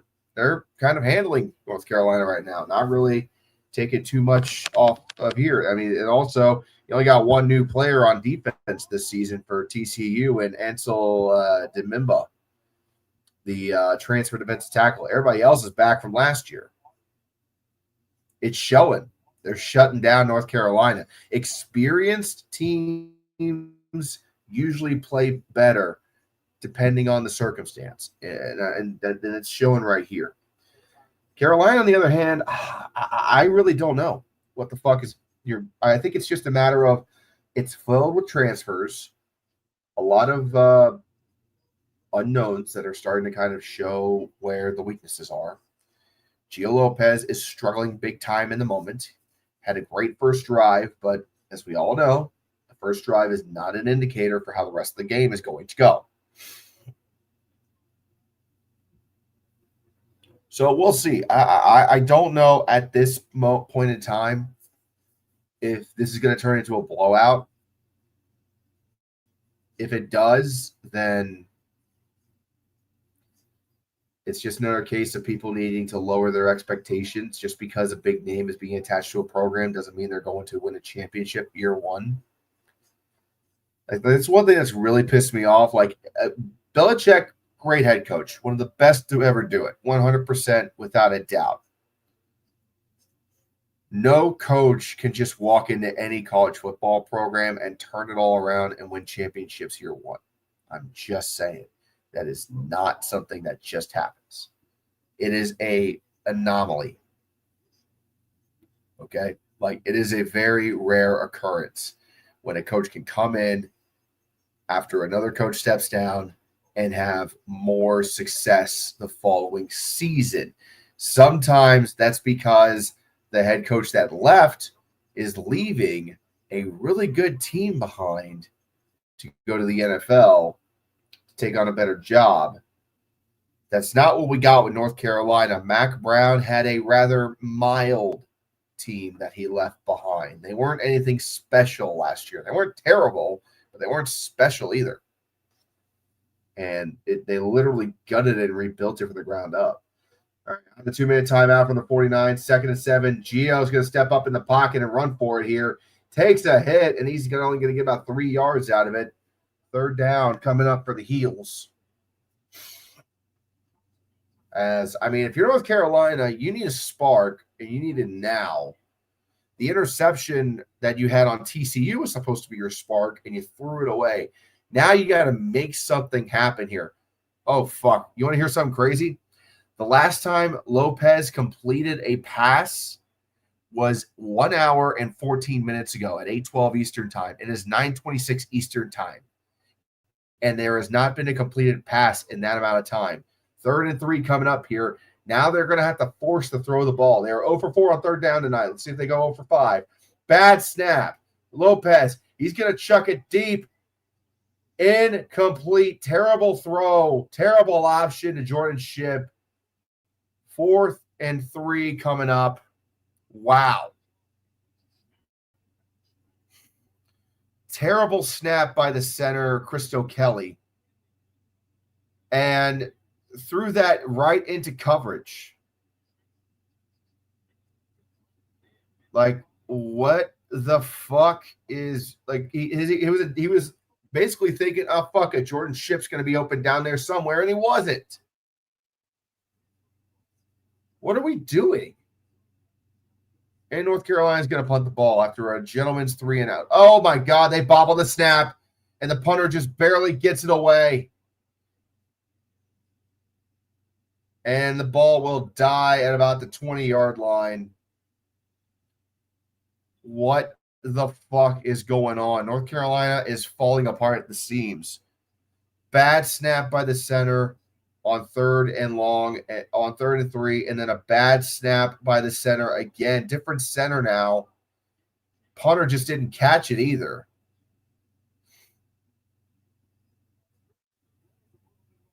So I don't even think it was a bad snap by the center. I think just the punter didn't grab the ball right. Yeah, that's on the punter. He's got to field the ball. Adversity is just as big of a test as your opponent. How does one handle adversity in tough game situations? How do you go about it? And for TCU, what do you do in this moment? Do you run? Looks like they're going to throw. Hoover, catch is going to be caught. Ball's going to be caught at 25. And out of bounds for a gain of 5 yards. That was DJ Rogers, the tight end there. TCU's kind of got carte blanche right now. Like, they get the ball first in the second half. They got a chance here to really break the lead open wide if they can even get downfield to get another touchdown, take a 3-possession lead going into the half. That would be huge. Hoover, back to pass. He dumps it off to his main man, Barnes, at this point. He gets knocked out of bounds with 41 seconds to go. That was Dwyer for a second. Turned out to be Barnes, the running back. And again, like, Hoover is just playing phenomenal right now. He is untouchable. Literally, he hasn't been touched. 1st and 10 from the 38-yard line here for TCU. Snap, Hoover fakes the run, going to hand it off to Barnes, and he's going to fall down right back at the line of scrimmage. And that's where TCU will take their first timeout of the half with 36 to go. They have 2 timeouts remaining. Plenty of time and plenty of timeouts.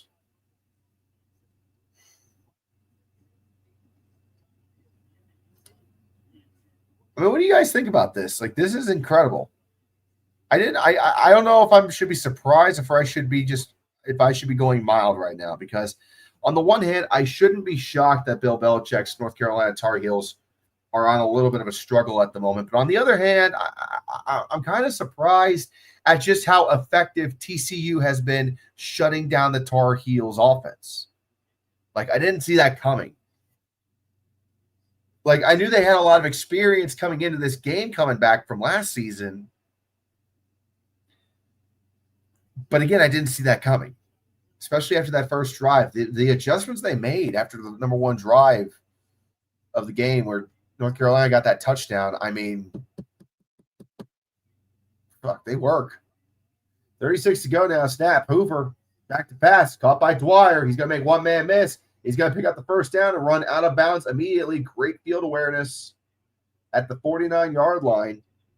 31 seconds. I mean, TCU is just taking chunk after chunk after chunk after chunk. And they're getting their kicker warmed up. They're just trying to get in the field goal range here to take a clean 13-point lead to go into the half, to make it a nearly 2-touchdown lead. Right now it's a 2-possession lead by 10 points, but to take a 13-point lead going into the half, that would be good for them. That'd be really good. They'd be looking pretty going into the next half. And then you also have the ball first in the second half. Hoover, pass is going to be caught by Manjack, and he's already in the field goal range, down at about the 27-yard line. Clock stops while they move the chains, and they're not calling a timeout. They are going to try to run a play real quick. Clock is now running. 23, 22, 21, 20. Ball is snapped. Hoover fakes the handoff, back to pass, still looking. Throws it to Barnes. Barnes is going to make a sprint for the sideline, and he is going to get to about the 22, 21-yard line. 13 seconds to go. Lemmerman, the kicker, is pacing himself on the sideline. Sorry, the 26-yard line. Did not see that. Hoover's only missed 4 passes tonight. He is 19 for 23. He has only had 4 incompletions so far. He is on target. He is playing absolutely excellent. I'm going to take for a shot at the end zone here. Hoover back to pass. It's going to be thrown and caught at about the 15-yard line. DJ Rogers with the catch. 9 seconds to go. And TCU, they have time to make a strike for the end zone here if they want to. And I mean, I think they're gonna have time for one quick shot at the end zone, and then you can have the kicker come on the field.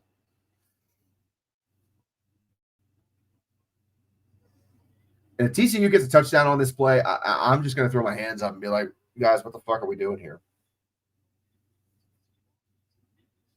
Because right now, that's exactly what I'm thinking. I'm thinking, what the fuck are we doing here? Why is the stadium filled and sold out for Bill Belichick if he's going to come out and basically shit on the field? This is all Horned Frogs right now, and it's painful to watch almost, honestly. TCU's just absolutely running it up on North Carolina and everything but the score.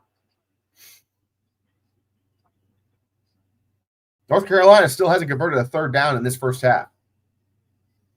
All right, you got time for one play, so you're going to take a shot at the end zone here. TCU, snap, big looks to throw, tossed it for the end zone, deflected, incomplete, 6 seconds to go. Do you take one more shot, or do you kick the field goal now? And it looks like they're going to kick the field goal now. 6 seconds. Technically, you got enough time for another quick toss at the end zone, but they decided to just go ahead and take the points. I like that style. Very smart call. Take the fucking points when you have them. To go up a clean 13. Kyle Lemmerman, first field goal this evening was made from 32 yards out. Snap, hold down, kick on the way. It is clean. The kick is good. TCU's up 13 points as we go into the half.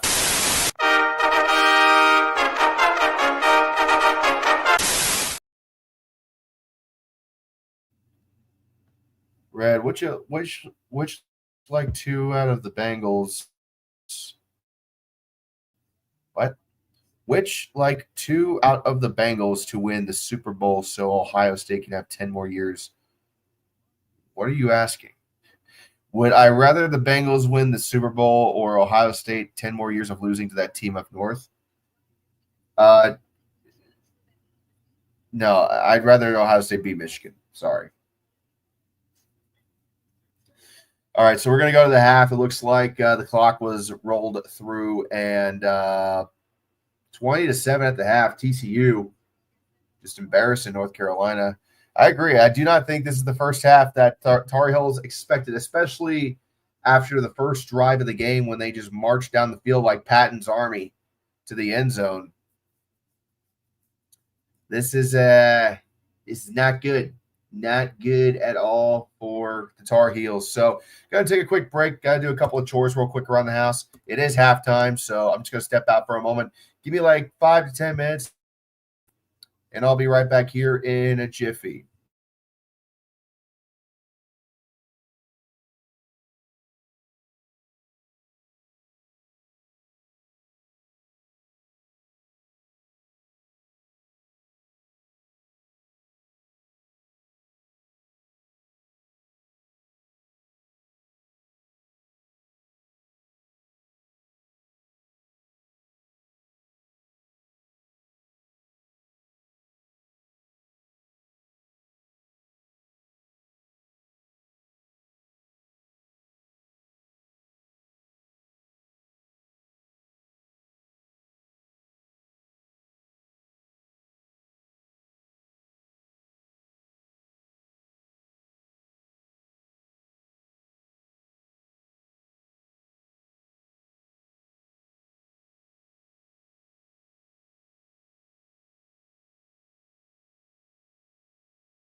20-7 at the half here as had to switch out the laundry and check on the kids real quick. So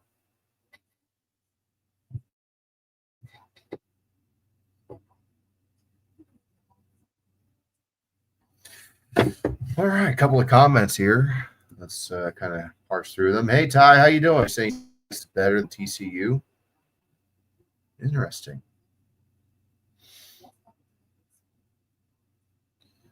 Main character says, I also thought after the first drive, UNC was going to rattle TCU. Not sure what to think now. I think TCU just made a quick adjustment, and they were able to capitalize on it. Simply put, TCU just adjusted, and North Carolina is not. You think you'll make a video on Belichick's first game? Absolutely not. No. Roland, you're doing amazing. Hey, buddy, I'm happy to hear that. Good for you, dude. Good for you. I'm happy to see you here, too. No, I'm not making a video on Belichick. Only if this turns into like a 60-something blowout, like a reverse Georgia versus TCU. Then I'll make a video just to mock him real quick for like 2 minutes. But I've made 2 videos in 3 days, and I am tired. I've been sick as a dog all weekend, and I powered through and did what I needed to do and kept the machine rolling. Got the Texas A&M video I'm looking to get done this week, so and get that out to the Patreon guys next week, hopefully, before we drop it, hopefully by the 13th of September on YouTube. We shall see. I'm not sure if that's possible yet. I got a lot of work still to do on it, but I think if I really go hard this next 7 days, I should be fine, which I'll have a chance to do that. You're on the 1899 Sewanee run. It's crazy. I always thought North Carolina would have the lead by halftime, specifically 28-3 before choking in the second half. You're thinking the Falcons. The Falcons were up 28-3 in the half, and then Billy Bill came back. So, I mean, North Carolina could come back. This isn't over by any stretch. Just North Carolina looks like hot garbage right now. So I would say it's very conventional wisdom says this game might be over if TCU comes out of the first half and just goes full, scorched earth. So another fun thing yesterday, one game I didn't really talk about much was South Carolina versus Virginia Tech. They called it the Beamer Bowl because legendary head coach Frank Beamer coached at Virginia Tech, and his son Shane Beamer coaches at South Carolina. And I think what would be funny is if the winner of the Beamer Bowl, it should be played every year, and then the winner, as long as Shane Beamer coaches there, and the winner of the Beamer Bowl should have Frank Beamer be the honorary captain of the next game to show as a quote-unquote trophy. I mean, Frank Beamer is a legendary head coach. There's no denying that, so... 4 top 10 teams in the AP lose over the weekend. Yeah, no shit. That was going to happen because you had number 1 versus number 3, number 4 versus number 9, number 6 versus number 10. So it's 3 top 10 teams that were going to lose already. The fact that Alabama lost was really the only shocker. The rest of them were not really shockers. It's just how the scheduling worked out. So definitely a very turbulent week 1 for college football, but we should get some stability next week, I think. It should be a little bit more stable, a little bit more calm, because this weekend was absolutely fucking nuts. Let's see here.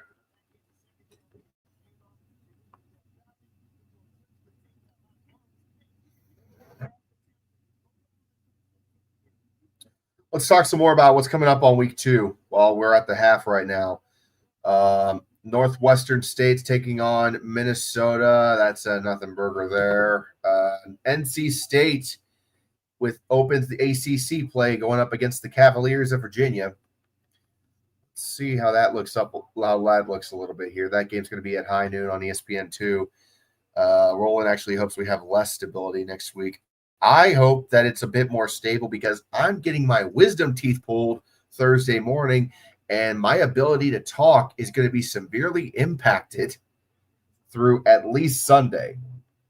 So if a lot of bullshit goes down, there ain't going to be no chaos vid until the middle of next week. Because I ain't streaming Saturday. I was going to do a Michigan versus Oklahoma. I don't think I'm going to be able to talk a lot until Sunday. So I picked a pretty good time to go ahead and get my wisdom teeth pulled, honestly. All things considered. Virginia going up against North Carolina State this upcoming weekend. NC State, they opened up the game on NC State opened up in a close one against East Carolina. Did not look great in that outing. Virginia beat the snot out of Coastal Carolina, no problem. So you kind of just look at it from there. The Chanticleers just got bodied by the Cavaliers, while the Pirates of ECU made a bit of a run in their game against the Wolfpack. So it's a 50-50 toss-up. I'm leaning towards the Cavaliers just based on what we saw week 1 against NC State. But it could be really anybody's game here for the Cavaliers. I'm leaning towards the Cavaliers. NC State seems to be a bit of a mess right now.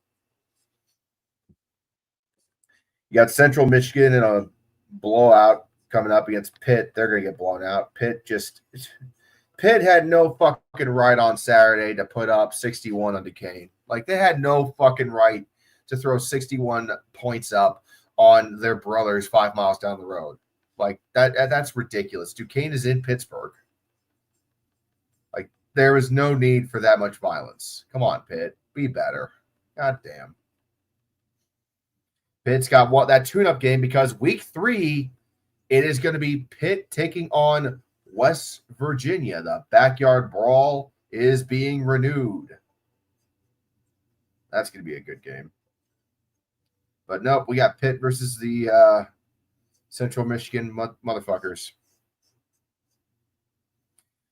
Roland says, I really hope Bama loses to ULM next week. Would be the funniest shit ever. Oh my God, it would totally be hilarious. Everybody is suddenly Warhawk fans next week. If ULM can do the funniest shit ever next week, that right there is going to be amazing. Another game to kind of be on the lookout for. Syracuse in the home opener going up against UConn. UConn beat the snot out of Central Connecticut, as we all know. Syracuse kind of got bodied by Tennessee in the opener in the Aflac kickoff on Saturday, so looking to bounce back there. I like Syracuse in that game right now. Yeah, Bama lost to Alabama. Or Alabama lost to Alabama. No. Bama lost to – that was the last time the ULM was the last team that beat Alabama. A group of 5 team beat Alabama. It was in 2007. That 2007 season was just as a whole fucking bonkers. That was a small footnote in an overall chaotic season. Jacksonville State will be taking on Liberty in some Conference USA bullshit. Texas A&M will get a little bit more of a challenge against Utah State. The Aggies were able to put away UTEP, but it wasn't exactly convincing. So I think and it's the Aggie Bowl because Utah State and A&M are both Aggies. So we got the Aggie Bowl. That'll be kind of fun. Alabama fans don't need liquor, they need ethanol. Good Lord, yeah. Yeah, to be frank, Alabama did beat themselves last week. You're absolutely right. Ty. UL Monroe had a very up and down last year, but they're pretty much in a rebuild. That 2007 Monroe team ended 6-6, 2 losses against ranked opponents. If the Warhawks beat Bama again, they'll be my second favorite team. I think everybody is cheering for Louisiana Monroe, and I think Louisiana Monroe is going to walk into a buzzsaw on Saturday. I know we all want the funny to happen, but I don't see 0-2 Bama happening. If it does, though, Dixieland Destruction is going to be fucking amazing. You guys have no idea. I have no idea what the fuck I'm going to do if Alabama loses, but Dixieland destruction. Oh my God. That buzzsaw gonna break. God damn, Cletus, that buzzsaw broke against ULM again. It's like it's 2007 all over, and I had hair. Please tell me this isn't just a bad batch of moonshine.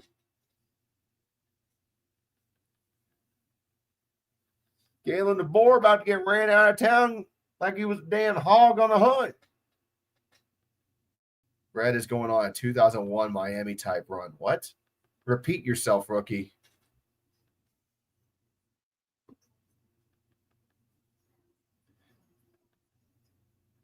If Bama loses to Monroe, DeBoer isn't making it back to the locker room with his job. I think they'll be so stunned they won't know what to do. Go Tigers. The odds that DeBoer gets fired on the sideline if they lose to ULM is very low. Like, I know the Bama fans are calling for his head right now for losing to Florida State, and they would be calling for his head even more if he lost to the Warhawks. But let's be real, guys. If Mike Norvell could win an ACC championship, go and then immediately go 2-10 and still keep his job, I think DeBoer, who went 9-3 last year with a new team and a new system, could still probably have a job. I mean, main character brings up a good point here in the chat. Let's say they do decide, you know what, screw you, DeBoer, you're fired. Who the fuck would you hire then? Nick Saban's not coming out of retirement. He's won his rings. He's earned his keep. Who are you going to get in here? Bill Belichick ain't looking for a new job. I hate to tell you. He's going to have a job no matter what at the end of this season. I think DeBoer is still going to have a job regardless of what the record is going to be at the end of this season. Alabama has invested way too much into him to do that. They can handle some pain. The fan base is incredibly spoiled. The Alabama fan base is incredibly spoiled. They want his head on a pike right now. I think he's very aware of that. The expectations were sky high. But you can't just fire somebody without having a plan of who you're going to bring in. And firing a coach week 2 of the season is extremely rare. I mean, it only happens if you got 3 seasons under your belt, they've all been losing, and then you lose to an FCS squad. All right, Tony Dungy, how you doing? That's what happened with Arizona State. And sure enough, they were able to turn around with Kenny Dillingham. All right, we're back from the half here as Reese and Kirk in the booth try to get us ready for the second half. When was the last time a coach was fired in week 2? Let's look that up real quick. When was the last time a coach was fired week 2?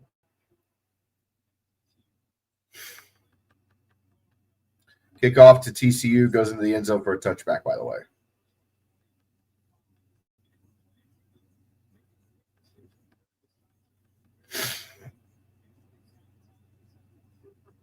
I want to say it was Tony Dungy. Oh, no, it was Scott Frost. Scott Frost was fired from Nebraska in week 2 of 2022 on September 11th, 2022, after a 45-42 loss to Georgia Southern, which dropped his record to 1-2. They had a week 0 game. That's why it counts. And TCU gets off to a big run in a hurry, and that's Barnes on the carry to the 40, 30, 20, 10, touchdown, TCU. Oh, shit. Kevarion Barnes. The UNC fans haven't even made it back to their seats yet from halftime. And that's a 75-yard rushing touchdown by Barnes. Yeah, everyone's on back. Woo! Who can stop me? Tell me. Who can stop me? What? Yeah! Woo! Boys, we got a blowout. So much for Billy Boy's big debut. Wow.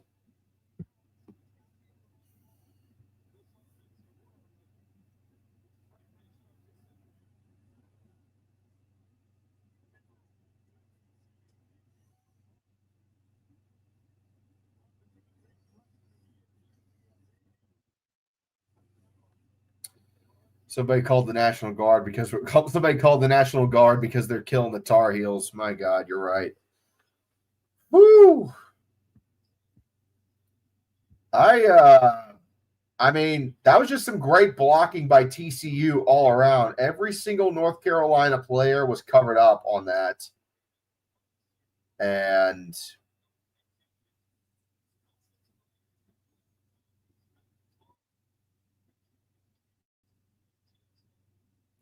Gavorian Barnes just made a house call to start the second half. And I don't really know. This is just domination by TCU right now. Like, they are making mincemeat out of the Tar Heels. You wouldn't see this normally with an FCS game. Like, you don't just casually open up the second half with a house call. Also, oh, never mind. They did make the extra point. Okay, for some reason I thought they didn't for a second. Barnes has 111 yards tonight on 10 carries. He's averaging 11 yards a carry. you do the math, okay? This is just TCU complete domination. All right. Kickoff return for North Carolina out to the 25. And, well, Heels, you're getting the ball early to start the second half. That's the good news. North Carolina players were yelling in the locker room, start over, start over. Like, come on, man. You say something besides start over. New game, new game. Say that. Don't say start over, because that admits that you failed. Jedi Academy receivers can't fucking catch, but the defense can fuck up opposing O-lines. Well, all right, guys. This is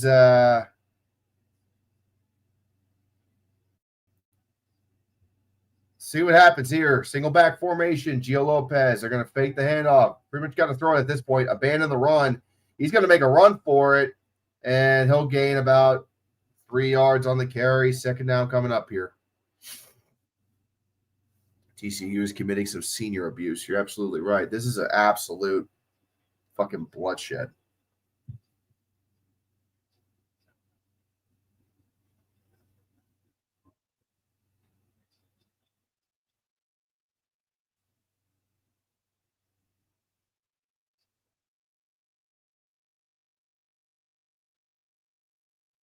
Second and 7 for the Heels. They haven't converted a third down all game still. Lopez is going to take it himself up the middle for a gain of 3. Third down. With all the media attention around Belichick, how well was he actually expected to be? Some people were saying North Carolina was going to be a playoff team. I'm not kidding. Some fine bomb-ass wannabe motherfuckers thought North Carolina was playoff potential. With a guy that transferred from the University of South Alabama, who was good, but not game-breaking last season.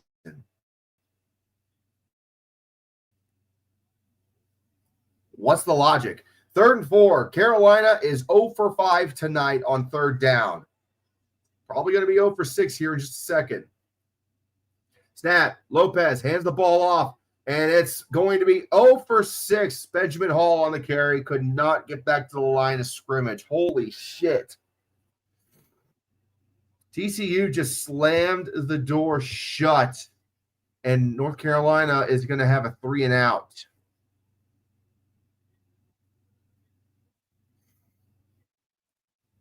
North Carolina was able to get a touchdown on their opening drive because they didn't have a third down. Think about that. North Carolina cannot buy a third down conversion to save their life right now. Fair catch for TCU at the 15.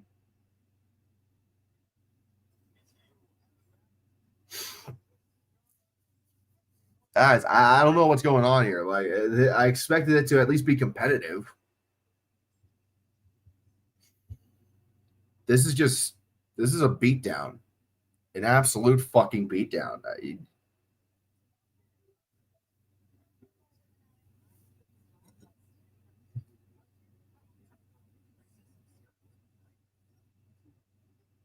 I mean, this is like, I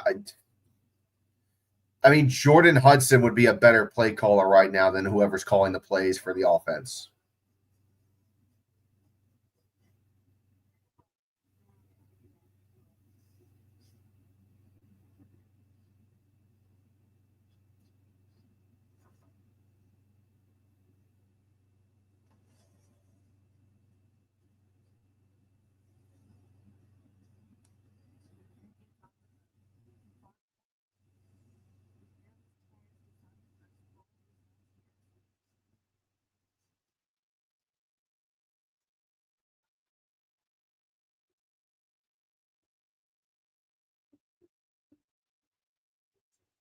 Yeah, let's not make a crude joke about Jordan Hudson or anyone for that matter, but let's just be honest.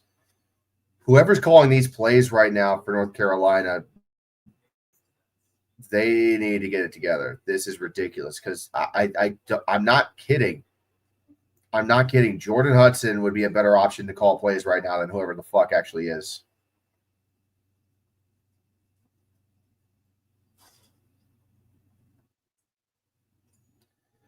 When was the okay? Wait a second. What was the last time that there was a completed pass for North Carolina? Let me double check that. Hang on.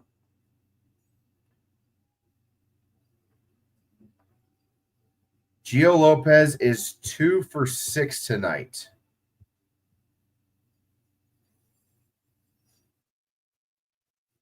Okay. So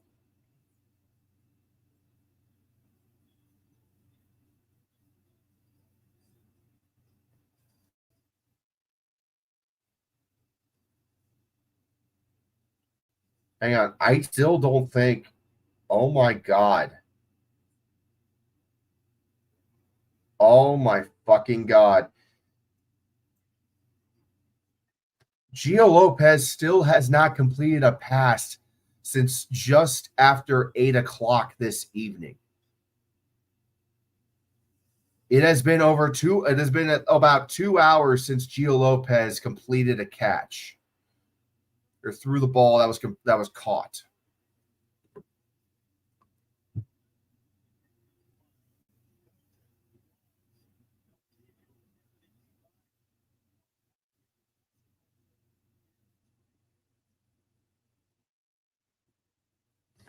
The only pass that Gio Lopez has thrown since then that has been caught was an interception for a touchdown. That's it. Like, this is generational bad. As there's another big run up the middle for TCU, and that's Jeremy Payne nearly breaking one away for the end zone himself. And I expect to see a lot of people start making a beeline for the exits here if TCU gets another touchdown. Like, this is a 20-point commanding lead. Someone needs to put Ramses out of his misery. Good Lord.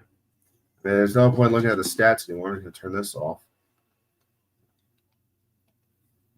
1st and 10 coming up for the Horned Frogs, and they're feasting right now. Snap, Hoover, wide receiver screen to the outside, or running back screen to the outside, back to Payne, and loss of 1 there. North Carolina was able to sniff that out. North Carolina needs to recruit Tom Brady's son Jack in 2028. Why? Is Jack even going to be that good of a quarterback? I mean, all the respect in the world to Jack Brady, but, like, is he going to, like, 2028? That's 3 years from now. There's no way you could tell just how good a kid's going to be in high school that early. All the best to him. I don't think he's going to be as good as his dad. Sorry. 2nd and 11 coming up here. Ball on the 27. Let's make an agreement. If this gets to be like a 30-point massive blowout, we're calling it for the night because this is getting embarrassing. Hoover throws it to Payne, wide open, the running back, and he's going to break 2 tackles out to the 45-yard line. First down. This is just a nightmare. What are we doing, guys? What the fuck are we doing here? The son is never as good as the dad. I mean, that's true in some cases. Hoover, quick throw to the right side. It's going to be caught by Eric McAllister, who catches it on a knee. So he's down right there at about the 49. 2nd down coming up for TCU. This is brutal. Like there are times when I'm watching a football game and I just, you can so clearly see how much better one team is compared to the other. And there's Dwyer on the catch. Another first down for TCU, and the beating continues. It is just belt to fucking ass right now. Bill, what are we doing on defense? It is belt to ass. 1st and 10. Fake the handoff. Hoover over the middle. Tipped, incomplete. That was intended for Manjack. Slipped right through his hands. Eli was a fine quarterback. He did well with the system that he was in. Peyton Manning, generational quarterback, one of the greatest of all time. Eli, he was okay, but he's got one more ring than he had one more ring than his brother for like most of his career. So, 2nd and 10 coming up. Snap. Hoover hands it off to Payne. He's going to run to the outside, gets a block out to the 30, to the 25, to the 20. All the way down to the 17-yard line. We got a flag on the play. This one might be coming back. And we got a hold.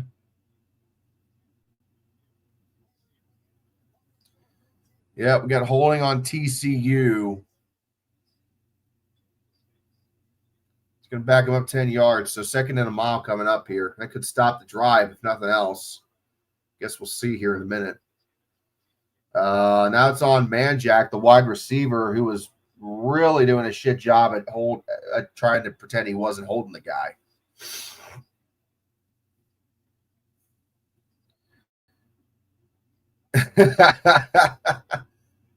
Deathblade is having a good old time in the chat right now watching this absolute beatdown. Snap, Hoover, back to pass. They rush 4. Hoover looking, throws it far and wide, out of bounds, incomplete. 3rd and long coming up here. No need to get crazy with TCU right now. They're in full control.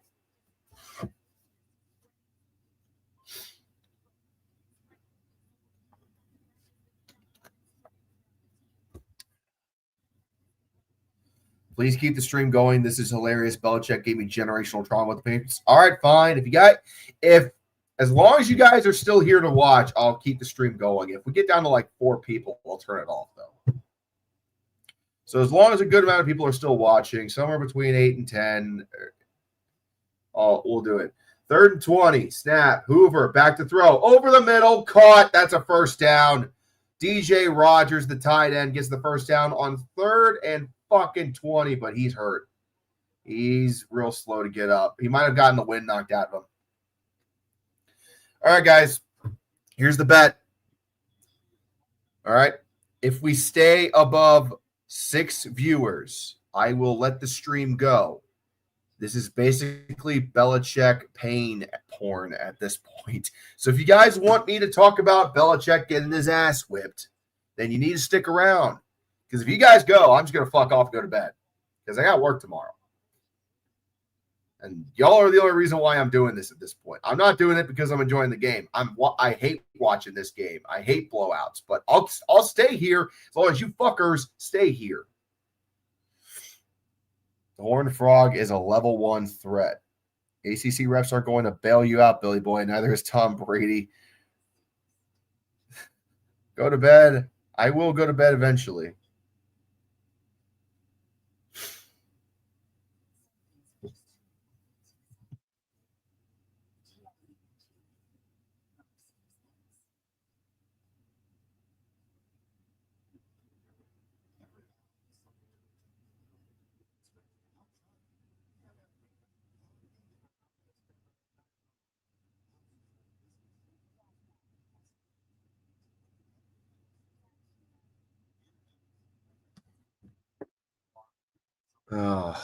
With luck, this game will go by quickly since it's a blowout. Usually once games kind of get to this point and it's a blowout, they go by pretty quick. Rona, rookie, what are you talking about? Why are you actively trying to tell people to leave? But like I said, as long as y'all stay here, I'll stay on stream. But if you leave, I'm going to bed. That's the agreement. So we'll see what happens. But it's a blowout at this point. TCU is just absolutely beaten up. All right, have a good night, rookie. TCU is absolutely just beating up North Carolina at this point. It's a blowout. Again, North Carolina hasn't completed a fucking pass since their first drive of the game.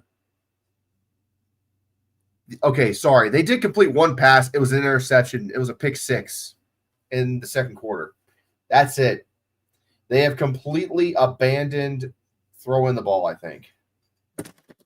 And my phone just fell.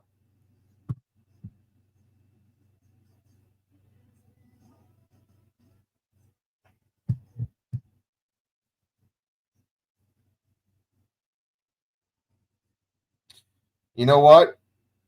I just saw this tweet. Alan, my buddy Alan Nato, that you guys have seen on here from time to time. Quite a bit, actually. He just showed me this tweet from Jeff Schwartz on Twitter. It says, quote, "One thing about week one I find interesting is the teams that score with ease on their first drive and then struggle the rest of the game. It's the opening drive script they've practiced more than any all season. And after the script, the offense goes to shit." You know what? That makes a ton of sense. If you're literally practicing that opening drive sequence the entire season, but not the rest of the fucking game, it's going to show. Ethan Black, I thought North Carolina would play better than this. This is sad. Yeah, I know. It's sad. This is like everybody that's been traumatized by Bill Belichick just needs to come in here right now and just release their inner trauma and from childhood, because that is crazy.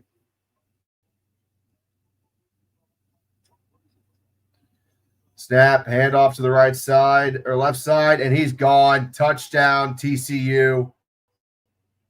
That is number 6, Trent Battle, the red shirt running back, runs into the end zone, and it's an easy score for the whole. Yeah, everyone come back. Woo! Who can stop me? Tell me. Who can stop me? What? Yeah! Woo!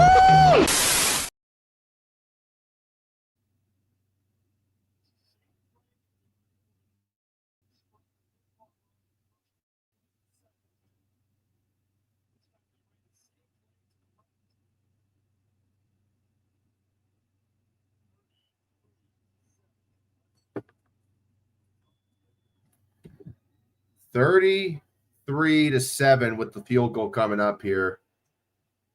34-7. Wow. Urinary tree is probably getting at it along with the entire city of Pittsburgh. Oh, you best believe the entire, the cities of New York, Miami, Buffalo, Pittsburgh, Indianapolis, Atlanta are all just drinking this with wide open mouths right now. This is an absolute ass whipping. 22 people in the stream. Let's fucking go, guys. Thank you for being here. Jesus Christ. You brought the big game crew out to get your asses handed to you on a silver platter on national television. And it can only get worse.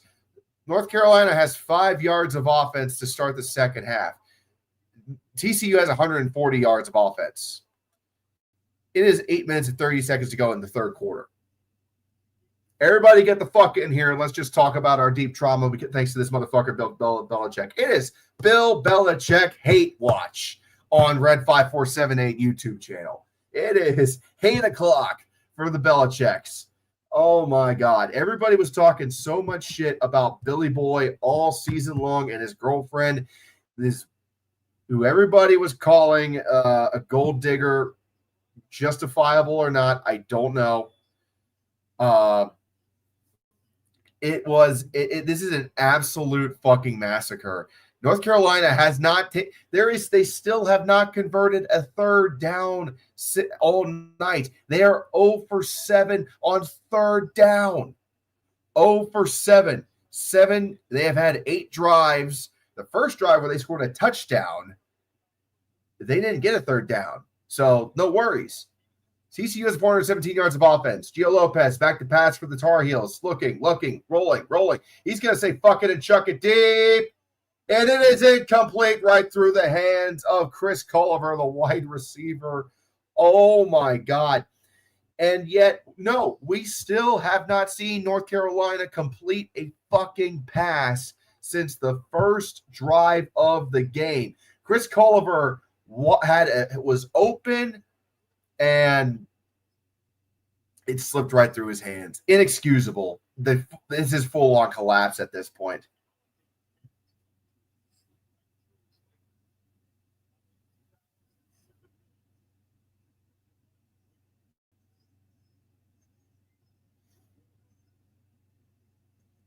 Snap. Lopez throws it, and it is going to be finally caught. A completed catch for the first time since the first drive of this game. Caught now by number 4. Who is that? Number 4. Caleb Hood, the running back. Oh, and he's hurt too. Got hit right in the back. That's a brutal hit to take right there. So he's down for a moment. Hey, Craig Crash, what's up? Top search on Bill's laptop would be if Tom Brady has any eligibility left. Oh, my God. For you guys just joining in, if you want to get your comment highlighted, you can just make a donation. If you want, don't have to, but any donation is appreciated, and it'll get your comment shown on screen and highlighted. Gio Lopez rolls to his right, throws it to fucking nowhere. It's incomplete. That's just straight up miscommunication. Like, where are you throwing the ball, dude? To be fair, I think Steve Belichick's defense is the problem and probably the reason why Washington went from national runner-up to 6-7 last year. Oh, shit. Yeah, maybe. That's a good point. I feel like Alabama won't be as bad as Florida State last year, so I have a running joke that once Alabama wins, you switch to a different show for a new team. I've actually thought about that, Bradley. And I have thought about that for real. Snap, handoff, thrown, caught, but it's a loss. Catch was completed by Davian Gauss. I have thought about that. If let's say Alabama just beats the shit out of ULM next week, I'll make a show about ULM, and then it just continues, like trading guys, trading teams as they lose, and just make it a nonstop like bullfuckery. I have thought about that. I don't know if I'll be able to next week because I'm getting wisdom teeth removal done on Thursday, so we'll see what happens. But I don't know. I'm into it. What's up, man? Huge fan of the Natty retrospectives you did. Probably going to rewatch soon. Hell yeah, man. Appreciate that. That was a lot of work. 3rd and 14, and we got a fumble. Scoop, 30, 20, 10, 5, touchdown on a scoop and score. Oh, my God. And Gio Lopez is hurt. Hey! The people have spoken, and they say you suck. Yeah, everyone come back! Woo! Who can stop me? Tell me! Who can stop me? What? Yeah! Woo! I mean, what the fuck are we doing now? Like, that is insanity. The fumble was picked up by number 11, Devin Deal, the redshirt senior, who takes it to the house, and there goes all the fair weather fans are heading for the exit. I mean, it is literally a massive wave of people getting up and leaving. Oh, my God. Oh, my God. Like 75% of the people just left. Holy shit. All the fair weather fans just hit for the exits. Like, you're going to have end of game traffic now. Wow. We are halfway through the third quarter, and the stadium's going to be 3/4 empty.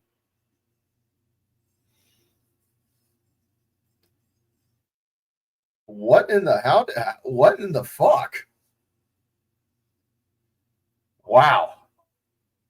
Jesus, they're worse than LA fans. Yeah, a real challenge would definitely be a faux Cajun accent. I can do a really good Southern accent. Don't get me wrong, partner. I can do a really good Southern accent, but I don't know shit for shot about speaking Creole, or Cajun. Okay, TCU, thank you for being the crap out of Bill Belichick. But now with this blowout, I have to ask, where was this? Oh, come on. That's low-hanging fruit, Harvey. Like, that was a completely different team. That's going back 3 years now. They were playing against Georgia, too. So, nah.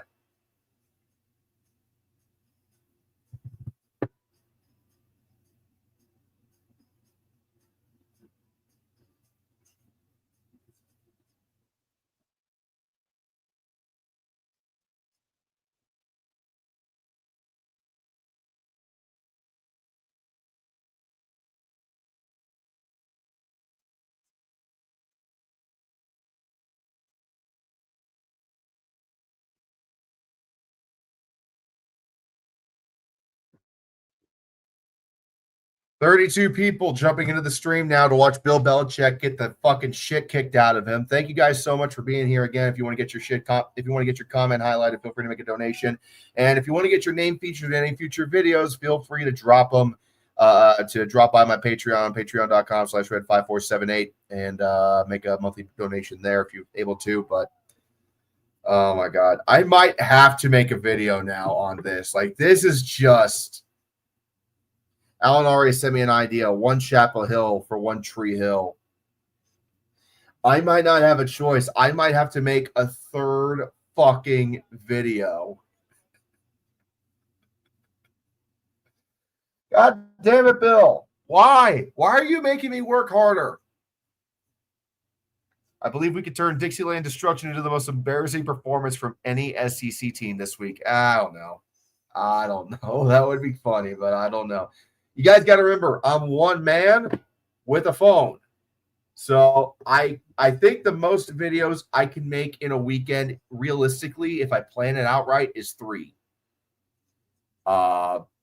Week 1 chaos will drop on Tuesday, so that's made. So technically, I could make a third video on Bill Belichick getting the brakes beaten off of him by TCU. Don't know if I'm going to have time to do that tonight. I don't think I'll be able to, but if I can, I'll try to get something out tomorrow or maybe Wednesday. I might have to just make it into an addendum to put on the end of the. My God, the people are pouring out of the stadium. Jesus Christ.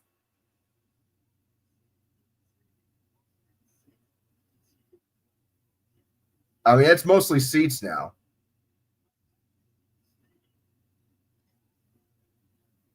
Wow. Glory to Hypnotoad, guys. Glory to fucking Hypnotoad. Because TCU will take it out to the 20. No way Bill loses to Charlotte next week, right? Right? if he loses to Charlotte next week, just hang it up, Bill. Hang the hoodie up. And we got a new quarterback coming into the game for North Carolina now. They're going to the backup quarterback, Max Johnson. The graduate transfer quarterback is in the game. So we got a new guy under center because at this point, Gio Lopez is an absolute fucking bust. Snap, throw, caught. That's going to be a completion to number 8, Kobe Paysauer. And let's take a look at Max Johnson real quick here on ESPN. Oh, I remember Max. We covered him during the – oh, my God. I remember this guy. He got injured last year. He destroyed his knee against Minnesota week 1. I remember we covered that game live on this channel. I was wondering why that sounded familiar.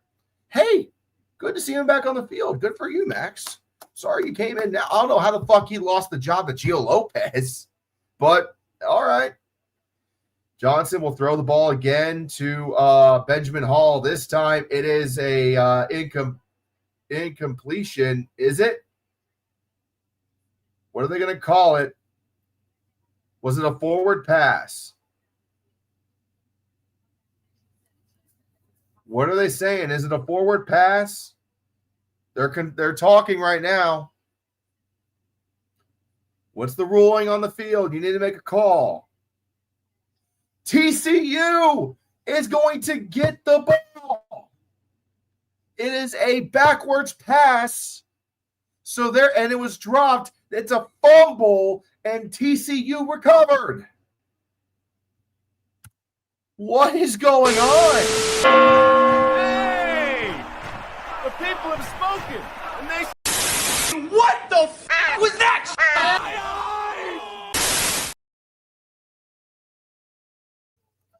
Guys, I haven't seen a collapse this bad in so long. They're reviewing it right now. They're reviewing the call on the field. I don't know if this is a forward pass or not. It's really close. They got a camera right now. It's going to be a pretty good look here. I mean, it looks like it's angling forward slightly. I mean, is that enough?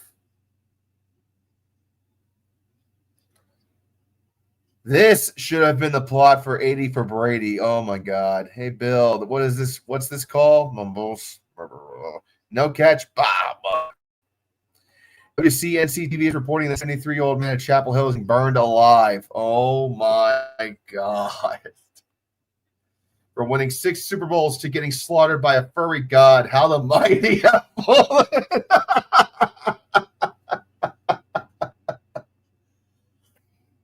Bill Belichick is getting skinned alive like it's a Treehouse Horror 5. If you know, you know. Oh, my God.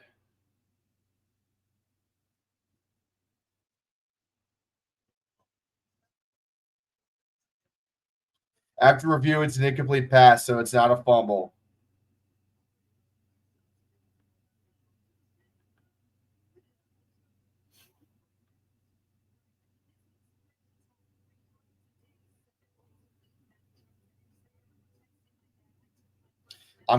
Squid. I just got tagged on Squid Tard's Discord, and I'm just like, guys, what are you doing trying to do this shit? Come join me now.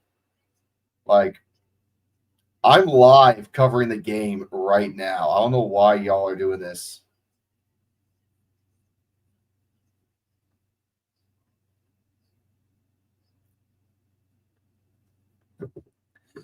All right. 3rd and 8. Johnson back to pass it on the throw. It is actually going to be caught this time by Jordan Shipp.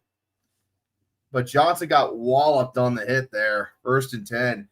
Honestly, good for Max Johnson, like after that catastrophic knee injury he had last year. But my God, his center got blown the fuck up. No, his guard got blown up. Aiden Banfield, the right guard, got absolutely pancaked by that defensive lineman. Johnson got walloped. I mean, this is just all around. Everybody's getting embarrassed, and it's sad to see.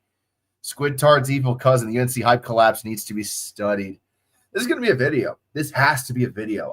There's nothing else I can do at this point. I have been summoned to make a 3rd video about week 1. Johnson's going to throw deep here. He's got a man open, and it is actually going to be caught. Wow. What a catch. A massive throw that is caught by number 9, Javarius Green, the wide receiver. And that's going to be a big first down for North Carolina. Definitely a little late for theatrics now. Steve Belichick, defensive coordinator, only has a job because of daddy's money. Yeah, you're probably not wrong. Belt to ass, thumbs down, gun to heart. What the fuck, rookie? Nah, come on, dude. No. Let's You can make fun of Bill, but let's not get too dark. 1st and 10 here on the 23-yard line, and we got a pause on the field. Is it a flag or a timeout? And now, for the next few minutes, as the tar dries, watching tar dry, delay of game on North Carolina. They were so happy they got a massive first down. They took too long to get to the ball. Fuck yeah, I'm glad to see a lot of guys from Squid's channel just jumped on over. Thanks for being here, guys. Appreciate you. Andy Reid, I hope you pay attention because this is your future, because just like Bill, you're carried by Mahomes. Woo, belt to ass. Belt to fucking ass, guys. 1st and 15 now. Snap, Johnson, back to pass. He's going to toss it, and that running back is just clocked. I mean, destroyed. I think it was Davion Gauss with the catch on this episode of Tarred and Feathered. Good Lord. Everybody just keep the Belichick hate coming. We're just going to make this a pool of Belichick hate. Tarred and Feathered has to be a long-running series. Yeah. You guys give me so many ideas. I'm glad I don't have to think that hard. 2nd and 13, and that's going to be a run up the middle. I don't know who this running back is. Looks like his last name is Price or something. I don't fucking know. Probably got some walk-on on him carrying the ball now at this point. Breaking Belichick commits to McDonald's. This is the greatest moment in Gen Z history since Avengers Endgame, and I think they're waiting to see if Gio Lopez is able to come back into the game or not.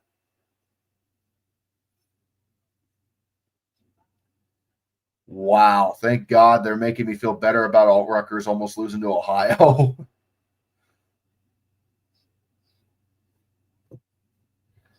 Oh, God.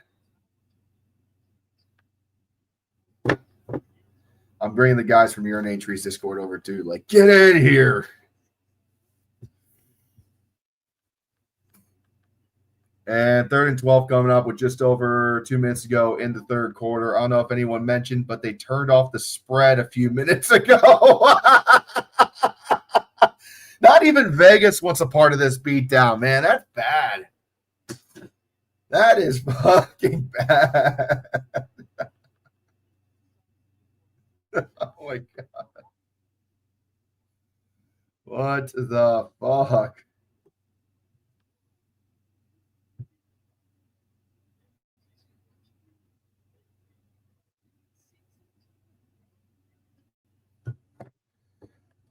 Yo, what up, Simply?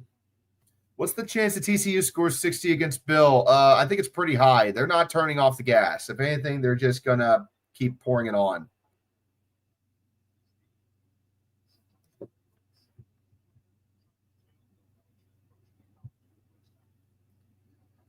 This is belt to ass indeed. TCU has a real chance at 65-7.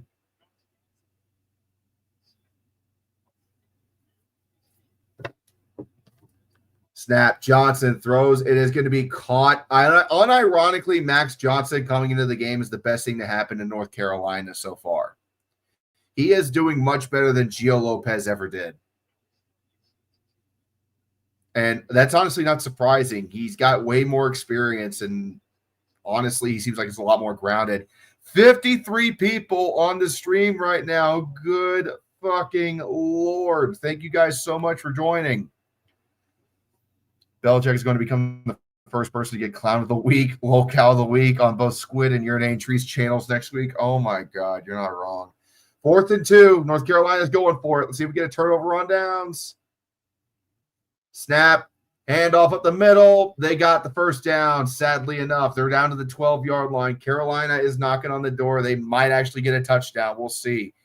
Why are you streaming the Holy Mother of God? Yeah, no shit. That's why I'm streaming it.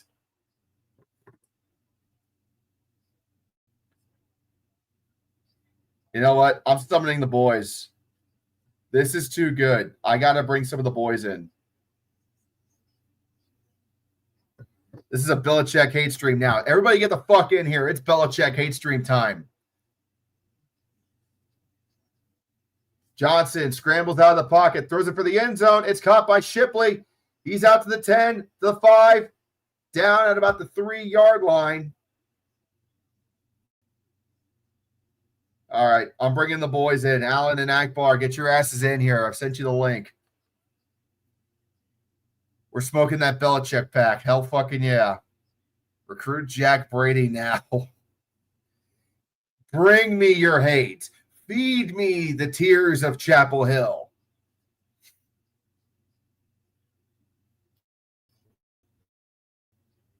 Oh, Lord. I'm wearing North Carolina First and blue. goal from the 2-yard line as Akbar is joining this. Snap. Johnson looks to throw to his left, and it's going to be caught. Touchdown, North Carolina. Unfortunately, 65-7 will not happen today. But North Carolina gets their first touchdown since the first drive of the game. Jake Johnson with the catch. And, yeah, this has been an unmitigated disaster, Akbar. And here's Allen as well to jump in for the fun. Guys, I was what are tempted to your join thoughts? in with no Akbar, you shirt go on, but I first. said, nah, y'all don't need to see that. I'll take mine off right now. Yeah, for real. No, You wanna see my I'm not man going to get boobs? Y'all need to see my demonetized. white ass chest. Fuck No, out sir. We got a big enough disaster on field right now. Y'all want to see my? you.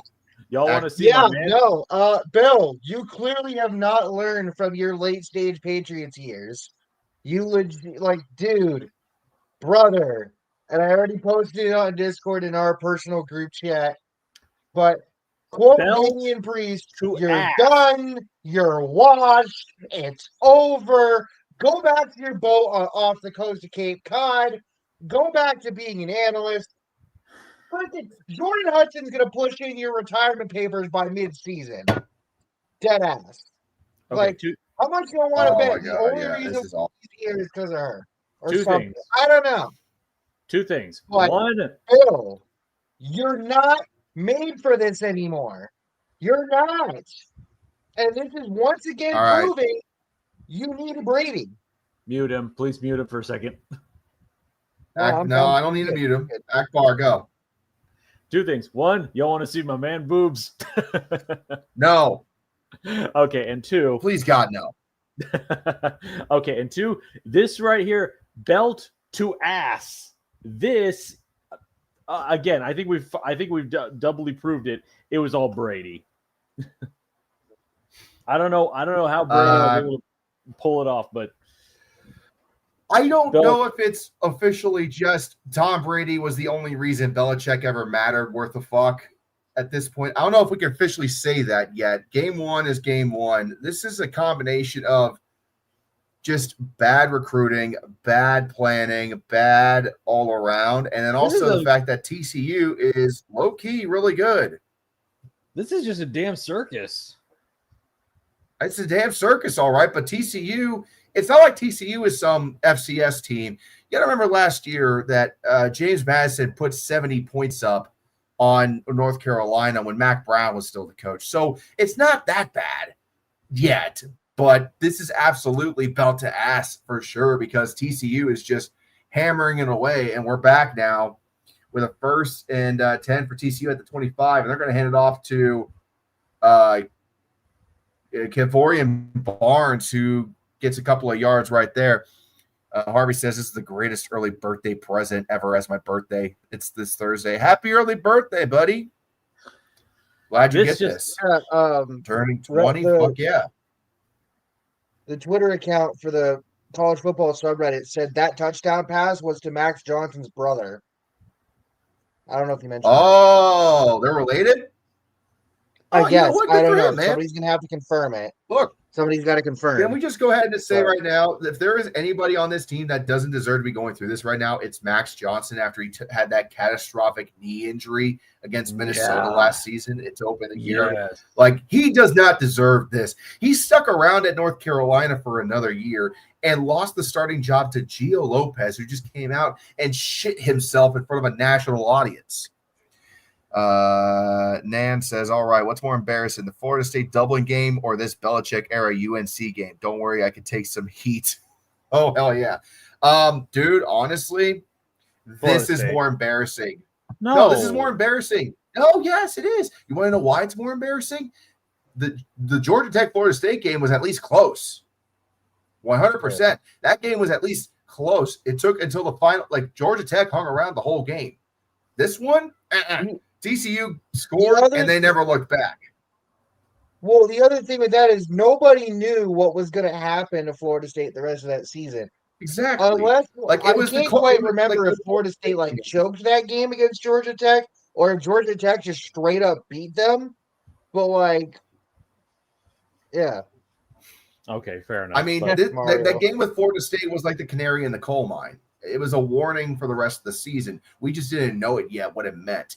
This right here is like somebody just walked up to a stick of dynamite, lit the match. It was like, I wonder what this is going to do. Like, of course it's going to be a blowout. Like, it's terrible. You look at it on paper, TCU looked like they were going to have the edge coming in, but you still don't really know until helmets cloud the field. And to be perfectly honest with y'all, this is just I'm surprised more that this is so uncompetitive because I figured North Carolina would put up somewhat of a fight. I don't know. The hilarity of all this is that North Carolina is stuck with this clown show, though. That's the thing. They put too much into this. Yeah. I mean, again, Belichick's remorse is real right now. We'd all be like, yeah, you probably shouldn't have taken this job to begin with. You know? That would just be like, while every other basketball school is having a football renaissance, Indiana, Kansas, Duke, North Carolina just comes out, has a stroke midfield, and fucking falls over. Like, of course, that would be the luck in Chapel Hill. This is absurd. Like, while Duke, Kansas, and Indiana have fun playing actual competent football for the first time in decades, North Carolina's over here flailing. Hey, gamers, good to see you, buddy. I know, this is shocking. This is an absolute – I'm so glad I decided to stream this game. I was genuinely on the fence.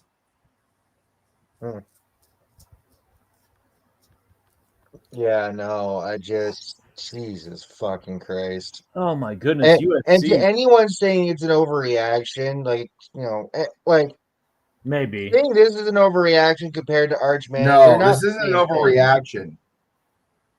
I still say it's not. Like, this is not even the same league.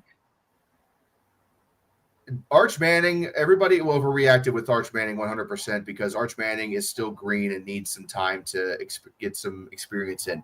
This is not overreacting because literally people were trying to sell us saying North Carolina should be a playoff contender with Belichick at the helm. No. No, I legitimately heard that this offseason. A few talking heads, some Feinbaum wannabe motherfuckers were trying to sell us a bag of beans saying North Carolina was going to be a goddamn playoff contender. Oh, speaking of Paul Feinbaum. I call that? Complete bullshit. And speaking of bullshit, this is some bullshit. Gio Lopez is limping to the locker room. He's probably going to be out for the game with a back injury. That's bad.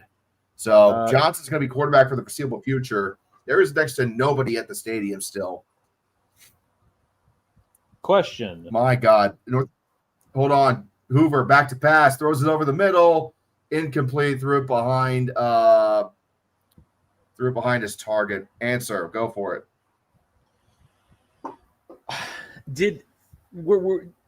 I'm sorry. I forgot what I was saying, and then I remembered. Did Paul Feinbaum do what you wanted? Did he admit that he was wrong, or did he double down? I'm assuming he doubled down, but I don't know. I don't watch his show. Ball! This feels like a COVID season game now in the stadium, right?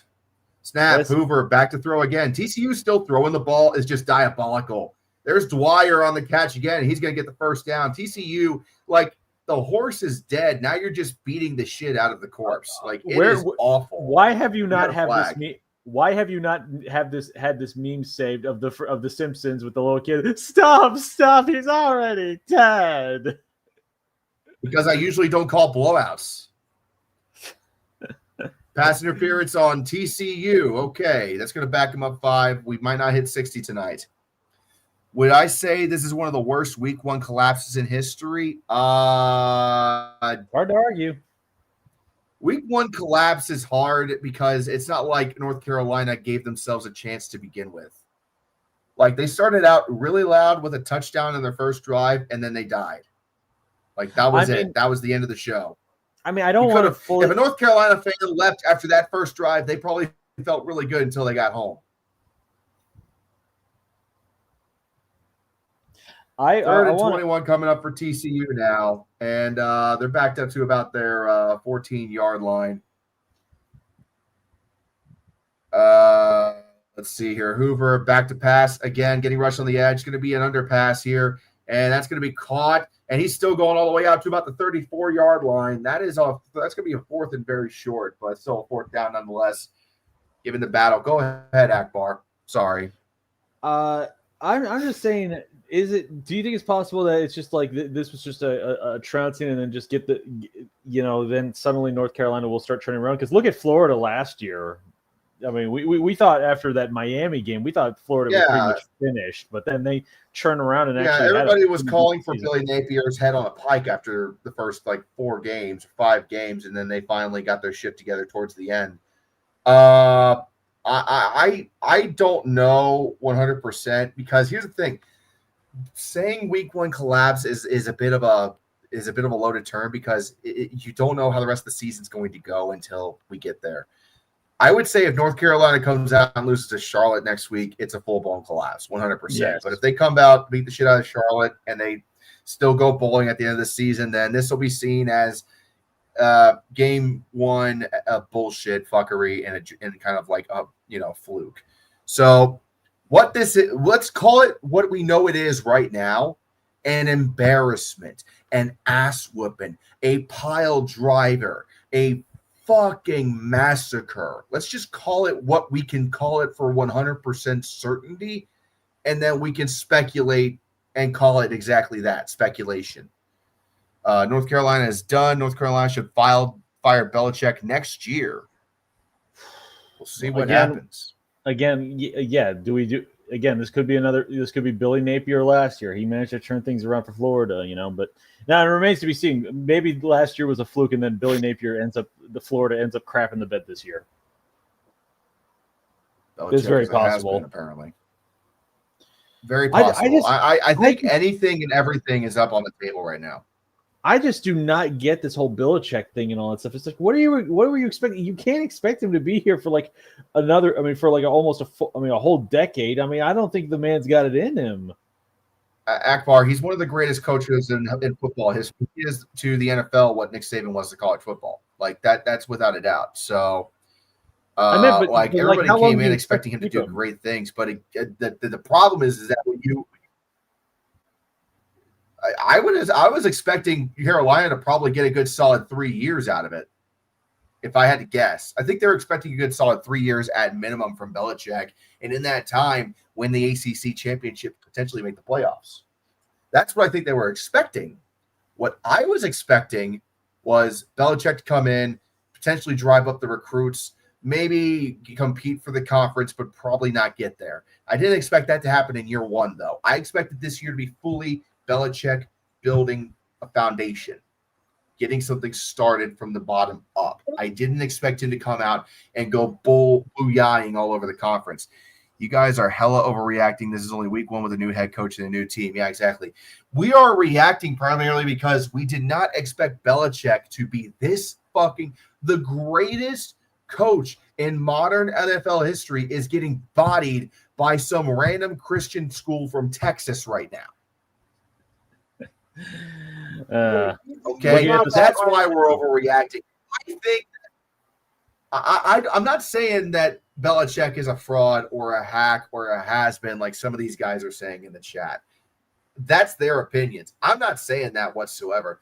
But you look at it from a 1,000-foot lens like we are watching this game right now from our homes. You can say we're just armchair quarterbacking it, but this is going to be one of the most embarrassing losses in Belichick's entire football career, bar none. He got national TV out to Chapel Hill and absolutely got his shit wrecked.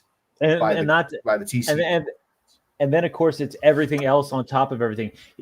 Aren't they supposed to be doing like a reality show about the North Carolina team or something, or documentary? At one point they were. The offseason was a fucking circus on its own.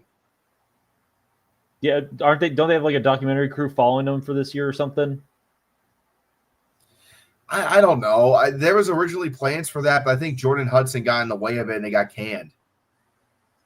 If I remember correctly, I think HBO was going to try to do some sort of like Hard Knock style series with them, but then when Hudson started to meddle, it got fucking canned because she wanted to be involved with literally every little bit of Belichick's bullshit.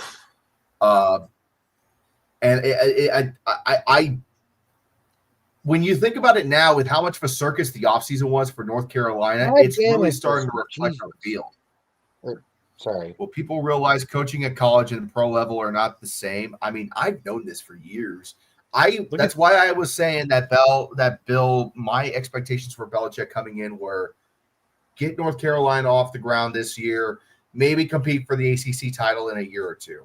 That's at best what I was hoping for Bill. Not playoff contender, not national championship contender, but I was expecting Bill to do a little bit better than what this shit is. The TCU is not a blowover opponent. They are a solid team from the Big 12, but they've also kind of been on the rebound themselves, trying to rebuild back up from what they used to be. This season for this TCU is making themselves look really damn good right now in a very Big 12 contest. That's for sure. Can we talk around the horn results and wait from North Carolina? All right, so 1st and 10 here for North Carolina from the 49-yard line as they're going to hand the ball off up the gut for a gain of 3 yards. I'm not sure who that running back is. I don't have number 37 on my depth chart, and quite frankly, I'm done caring at this point. We're kind of past the point of trying to shout out guys. I think half of this team wants to go into witness protection right about now. Just calling a spade here. No one wants to be involved. Kirk Herbstreit got caught on the hot mic saying they're bad. Wait, what? What did Herbstreit say? Oh my God, no way. They're bad. Kirk Herbstreit said they're bad according to on the hot mic. According to Barstool Sports, who got the video from somebody else, he got and that pass is going to be caught from Javarius Green. And that's going to be a first down for North Carolina. Yeah, that's embarrassing, but can you blame him? Because North Carolina is bad right now. They have been bad literally all night. And Max Johnson is making Bill Belichick look like a fucking moron for not starting him in this game right now, because why would you throw out Gio Lopez when Max Johnson's looking this good? Second, Alan, do you want 1st and 10 for North Carolina at the 30. Johnson back to pass. He's going to throw, and it's going to be caught again. This time it is Alex Taylor, the wide receiver, with the catch. And North Carolina trying to make miracles happen now.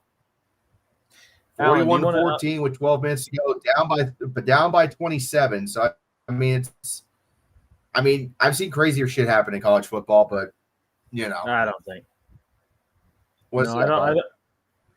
Alan, do you want to tell the folks at home what that one tweet you sent to us, the of like how North Carolina, like how a lot of teams this week scored on their first drives and then didn't do crap afterwards? I already told them about that tweet earlier. 3rd, 2nd and 4, hand off in the middle, fumble.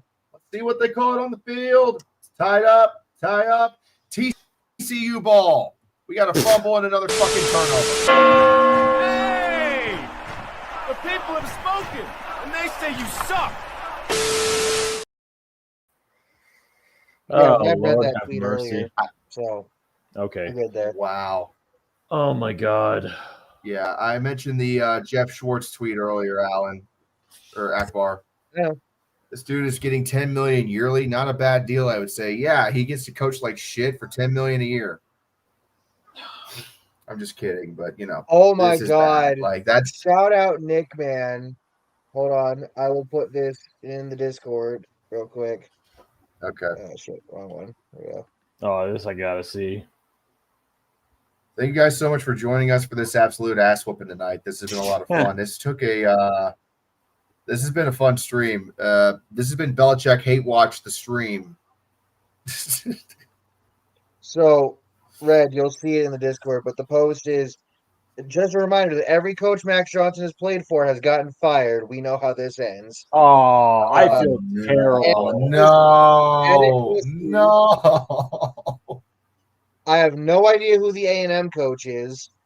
And then obviously That's Mac Jimbo and Bill. Fisher. That's Jimbo. Are you kidding me? Yeah, That's I'm Jimbo? not joking. Jimbo I would have Fisher. thought he So would have Max looked a little Johnson has younger. played I don't know for why. LSU, Texas A&M, and North Carolina. And Ed Ogeron, Jimbo Fisher, and Matt Brown had all been released from their jobs. Oh, wow. Max Johnson's cursed. I feel terrible if I was that guy. I would feel god awful about that. Because I'm like, Jesus, am I my that God. bad? Or am I just one of those pieces that's just everything's falling apart?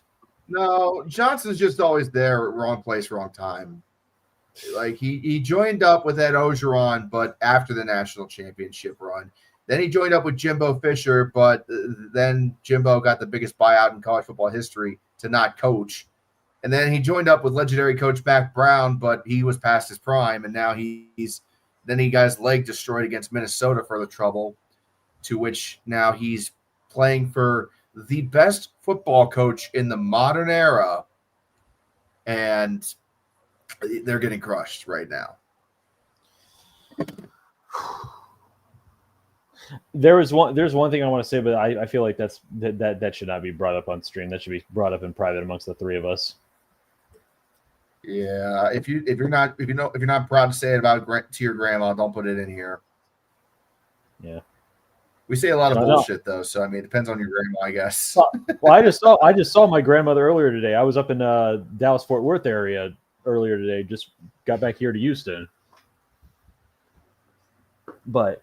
Yeah, no. This was definitely something we say to her, but I'm just like, you'll understand later. Just don't let me forget about that. But, well, since there's not really much going on with the game, just basically TCU's just kind of seems like they're kind of just winding this thing down because they just want to go home now. It's just like, okay, we got the win, let's get out of here. Yeah, TCU just recovered the fumble, so this is now just trying to clean up the mess. Bradley says Max Johnson, the greatest coach killer in college football history. Three seasons, 3 firings. Let's see if it's a 4th. God, he's actually a graduate, so it's been 5 seasons, maybe even longer because he had a medical redshirt last year. So just under 12 minutes to go, hands the ball off to, oh my God, he broke free, 30, 35, 40 down to the 40-yard line. Oh, my Lord. I thought that was going to be another touchdown for Barnes there. He's already got 1 75-yard touchdown run tonight. Oh, so you've got I to be looked it kidding up. me. 2020, 2021 with LSU, 2022, 2023 with A&M, 2024, 2025 with North Carolina.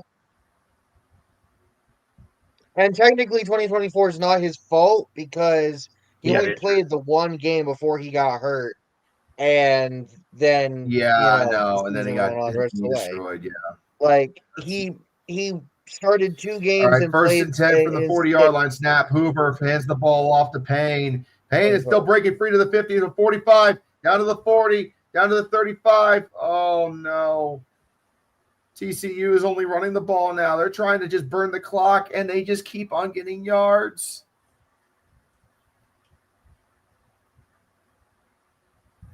Good Lord. This is TCU's even doing hurry up. Why are you doing hurry up? The body is dead. It's cold. Oh, no. Dwyer caught the ball. 35, 20, 20, 15, 10, 5. He's still chugging along down to the 1-yard line. Oh, my God. TCU just wants to make a statement tonight.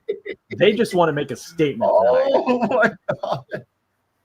Why are you? No, you're doing more hurry up. You're doing more hurry up. Why are you doing more hurry up? TCU, the body is cold. They're dead. What are you trying to do here?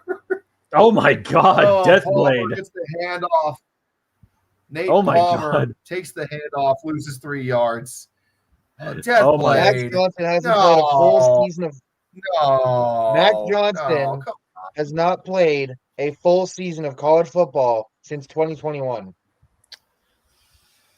Oh no, that's 12 bad. games, 12 starts. Jeez. The other years, Poor bastard. two games started, 6 played in 2020. 3 games started, 4 played in 2022. 5 games started, 8 played in 2023. Here we go. Second and goal one game snap. last. Hoover fakes the handoff, rolls to the right side. He's looking for the end zone toss. Is it caught? Touchdown TCU. What the fuck is going on? Yeah, everyone's on back. Woo! Who can stop me? Tell me. Who can stop me? What? Yeah! Woo! That was the tight end DJ Rogers with the catch. It's why Tree had did you a- do this, TCU? You didn't Tree- have to. Like, literally stop. They're already dead. On up, okay? Oh. Come on now. Oh This my is god. just elderly abuse at this point. Tree. And here's urinating tree with a tweet. Don't worry, folks. You I'm might- confident that Bill Hold on, Belichick can please. draft his way out of this predicament with his expert talent assessment. The comments are pretty funny too. Will he still have a girlfriend a third of his age at the end of the season? I'm confident that UNC can pull a 28-3. No. Oh God. This is just Oh, guys. somebody's asking if Tree can make the North Carolina video, which is like, oh please, yes, we got to see this one, even if it's If Tree makes a North Carolina video, I'm gonna hit him up and be like, "Bro, what you doing stepping into my territory?" I'm just kidding. He can do whatever the fuck he wants. It wouldn't surprise me worth a fuck if he actually decided to make a video on North Carolina. He has to. 'cause I'm gonna have to. Dude, I have to make a video on this now, and I don't fucking want to. Well, it doesn't matter what you want. just let. I hope you're want to make messaging. any more videos for week 1. I hope you're messaging Tree, asking him if he's actually going to do a video about this, because that would be good to get ahead of time on that. To ask him, it's like, look, if you're gonna do a North Carolina video, I won't do it. Then, if you're not gonna do it, then I'm gonna have to.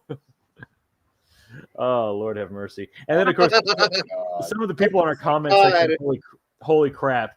Deathblade 4 said, this is just necrophilia at this effing point. Ethan Black says, TCU's into necrophilia. Mario Sonic Films. TCU is Kendrick Lamar. North Carolina is Drake. Game over.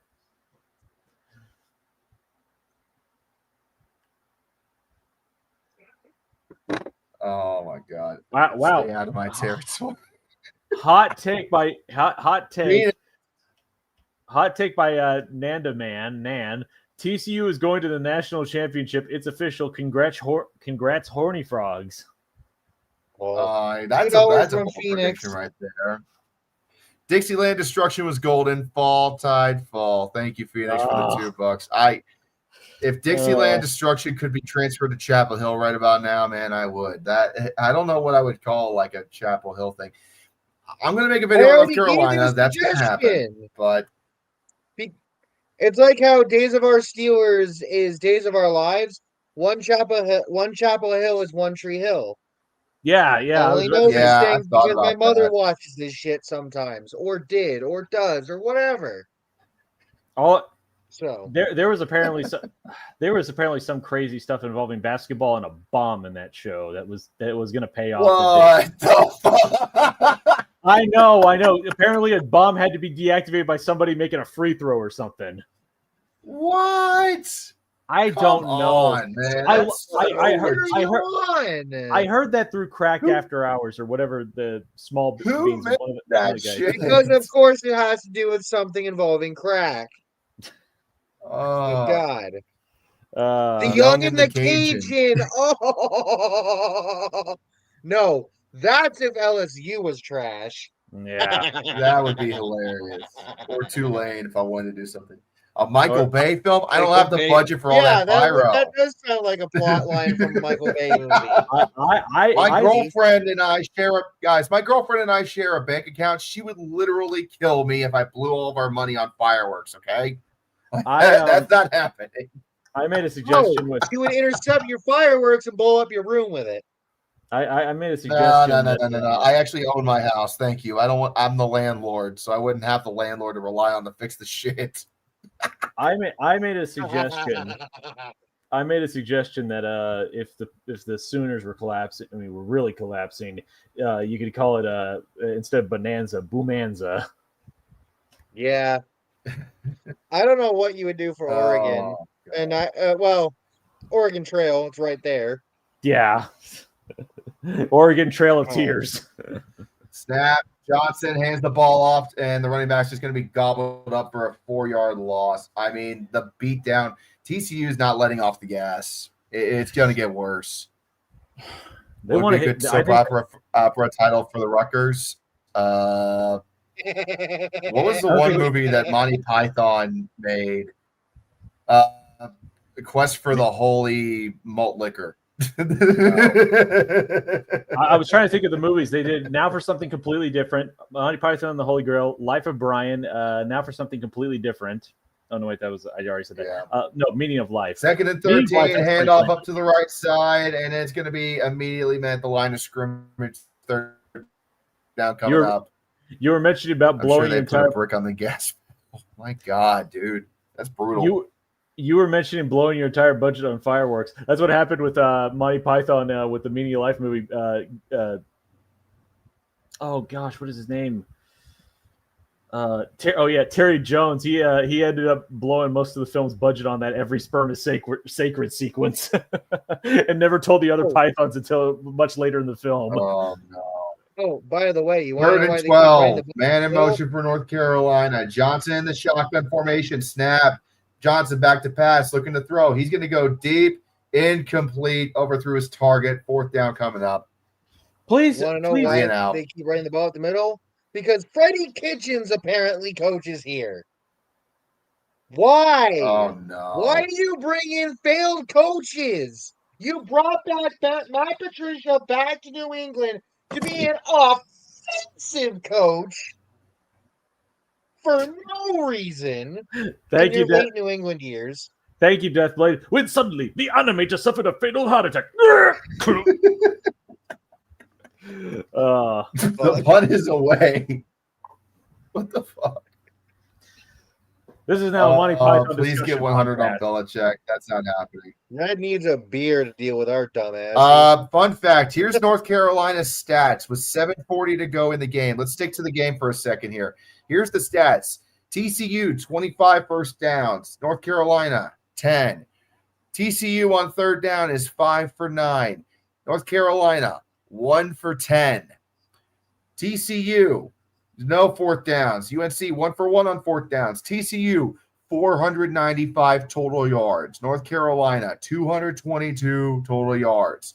Turnovers, TCU, 1. North Carolina, 3. 2 fumbles and a pick 6. I did see that pick. But they still have the advantage on time of possession.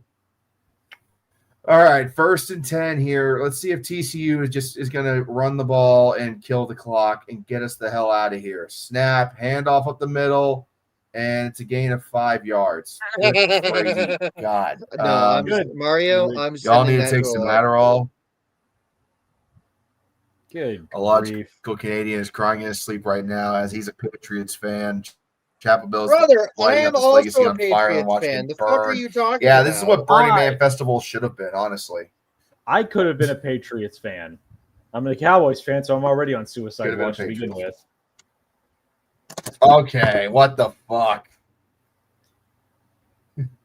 Easy, what do easy, you buddy. expect? I'm still trying to keep this one monetized. What do you To expect? it, with the 2nd Michael and Parsons 5, thing? handoff up the middle. Golly. Is there a way As to long as fire you your win the time owner? of possession, that's all that matters.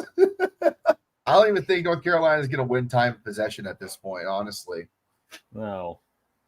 I think Hoover's going to grab some bench. And Josh Hoover's on the sideline. They got the backup quarterback in right now. 3rd and 1, they get the 1st down. That is Ken Seals, the redshirt senior, in doing cleanup duty for TCU. They got the starters benched at this point, and they're still getting 1st downs.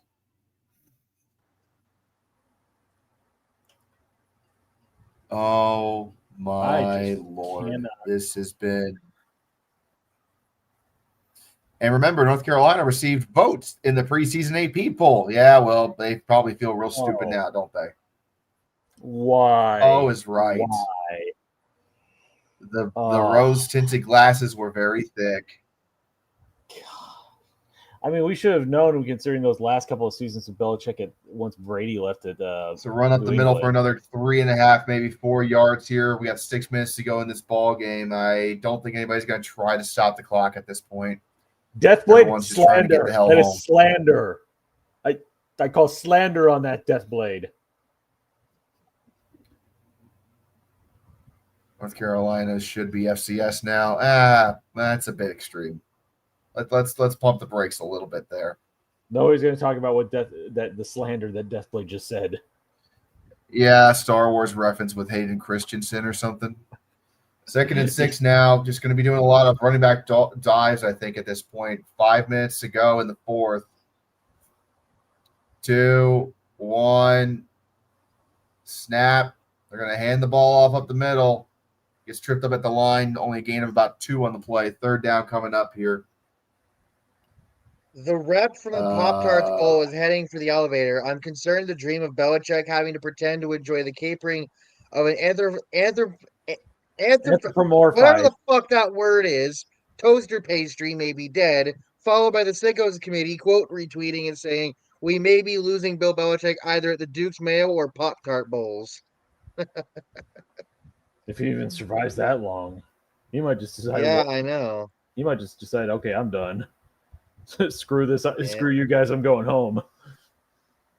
No, Jordan will make that decision for him. Oh my God. I mean,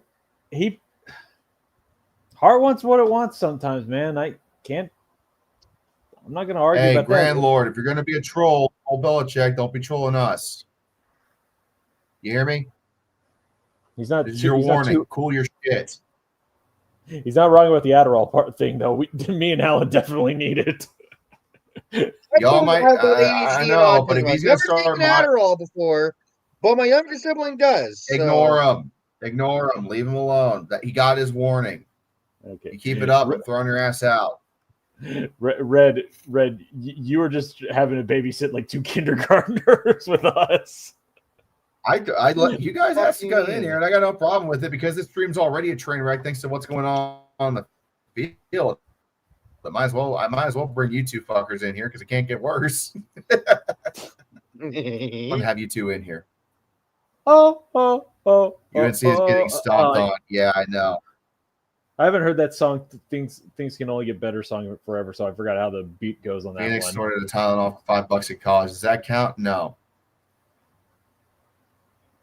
For $5? Also, why? Flex. Why would you for do $5? That? That's dumbass. it. Why would anyone snort anything? Why only for $5? Yes. That's my question. All right, 1st and 10 for TCU. 3.5 to go. This clock is going pretty quick at this point. Everyone's just trying to get the hell out of here. We got backups in on both sides from the look of it, and they're just. I mean, the clock is rolling pretty quick now. The referees, I've seen a couple of plays where it goes all the way down to 0. TCU snaps the ball, and the referees don't even try to throw a flag for delay of game. Why? Everyone's in the same boat. Why would you attempt to stop the game at this point? This is terrible. This is like an umpire in baseball when the score is like now. I mean, it's like we're already in the middle of like the 6th inning or something, and it's already like a 14-0 game. Even the umpires like calling stuff that are way outside a strike is like, okay, let's be honest, this team is not coming back. Yeah, no, for real. Snap, another handoff, and another couple of yards gained for TCU. With that many transfers, I didn't know what UNC fans expected, says Cuddle Buddy, and I agree. It's kind of like what you saw with Florida State last season. They tried to fix all of their problems with a bunch of transfers and shit, but obviously it didn't work. Insert Tom Brady looking from the chair meme. Y'all know what the spread was for the game? Was TCU favored? Dude, I don't even fucking know at this point, and I don't care. I don't gamble. 3rd and 2 coming up for TCU. They've just been doing nothing but running the ball to kill the clock. We're coming up on the 2-minute timeout. And, Brady's got better things. They're going to get the first Hold down. on. Brady's got better things to worry about right now. He's a part owner of Birmingham FC, and Oh, they're no. in It's they're- bad when we got Herb Street's Golden Retriever getting TV time in the middle of the game, and the dog is playing with the remote. Aw, He's such a good boy. Good dog, Peter. puppy. The spread got disabled early third quarter, so that's all you need to know. Yeah, TCU was a 3.5-point favorite. That's it. Oh my gosh. 3.5-point favorite, 2-minute timeout, and the spread was disabled in the early third. So Vegas gave up on this game pretty quick. Oh man, I am sure some people who bet a Oh, lot no. of money on this are they're looking for places to hide from those. Yeah, when the broadcasters in the booth are having fun with the dog this late in the game, it's bad. Which game was- all right? We're at the 2-minute timeout, so I fully expect one more run, 3 knees, and we're going to bed. What game was Last chance. You guys got like 5 minutes to pile as much hate for Bill Belichick into the comments. You got 5 minutes to pile all the hate you can into these comments, because once we come back from commercial, it's gonna be like one run and then a bunch of knees. So get going. Hurry up. If you want to vent your frustrations about Bill Belichick, get them all out now. Kirk just smacked his dog's butt. What the fuck? I mean, playfully, yeah. Does nobody here have dogs where they like to get their butt smacked? My dad used to love patting the heck out of the dog's butt. So did I. Just our dog would just like give him a pat on the butt. He's like, "Ooh, big boy, ooh, big boy."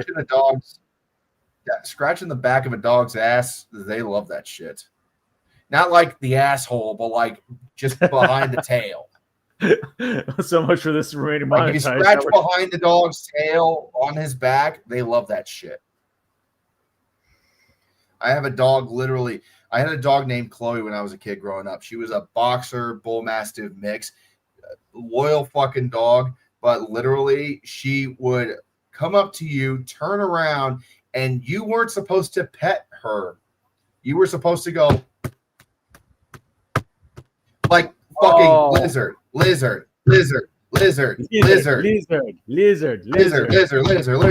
if you didn't do it, she would go, roof. And then you would fucking like, all right, sorry, God damn dog. Okay. Like literally, Okay. that's what the dog would ask for. Okay. Deathblade has a good thing. If UNC tried half the stuff the Patriots got away with, they would have been the first school since SMU to get the death penalty. Oh my fucking God. And then he also mentions, obviously, look, we I think Belichick knows about what his girlfriend truly is. That I think he's not even, he doesn't even care. Belichick's not an idiot. There's some understanding here between the two of them. I think he wants Jordan Hudson for his own reasons, and then Jordan wants to be with a rich Bill Belichick. I don't think we need to think too hard about this, boys. But honestly, this isn't even about Jordan Hudson at this point. This is just about like how piss poor of a team North Carolina is. All the hype, all the hope, all of the joy. It is just kind of plays into a bit of a role. Okay. Yeah, he's done for the night. Yeah. I'm sorry. All right, so 2 minutes back from the 2-minute timeout. There was like next to nobody still there. Another handoff to Palmer, up the gut, and that's going to get inside the 20-yard line. Not quite sure. That was 1st and 10. Clock is running. 2nd down. All those magic beans, and all it got us is a golden turd.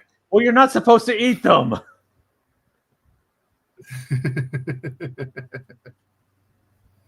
All right. Jack Brady. Oh no.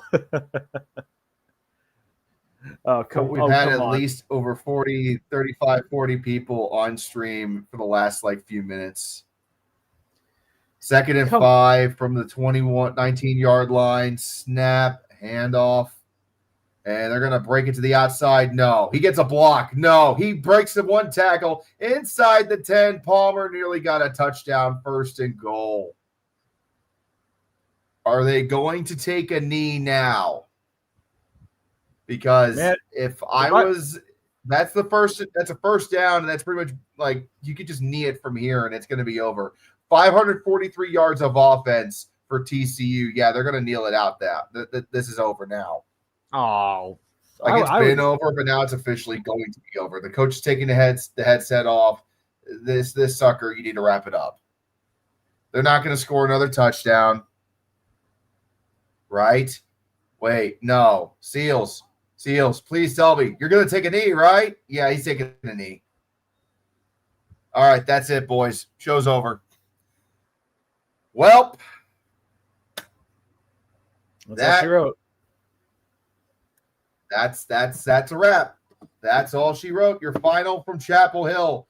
TCU obliterates, defenestrates, emasculates, destroys, obliterates, nukes North Carolina 48-14.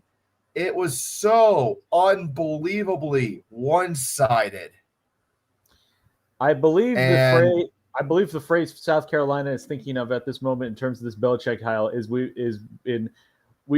been duped, bamboozled, and we've been schmeckledorfed. For real. All right. I'll make a video about North Carolina, but I'm not happy about it. Red, come on. I threw you a softie. That's not even a word, and I agree with you. Oh, fuck. I'm sorry. I know which reference you were talking about, but I was completely lost. That's all right. It's all right. Just Lord have mercy. Just if this is going to be a sign for the season for North Carolina, oh man, I don't know if Bill Belichick's going to be able to. Man, North Carolina's going to eat that contract so fast. What was his contract again? How many years is he supposed to be there for? Well, this I don't know how many years Belichick has on his contract, but I mean, this was just an absolute whip ass. Absolute whoop ass. TCU opened up the largest can of whoop ass I've seen them whoop up on somebody in a while. Somebody of a Power 5 level. All right. Oh, Mario Sonic. Tonight on Chapel Bill Abbey, the Lord of New England finds himself tied up against the hippie horned frogs of TCU and their Lord Hypnotoad. This show's been going downhill since season 3. That's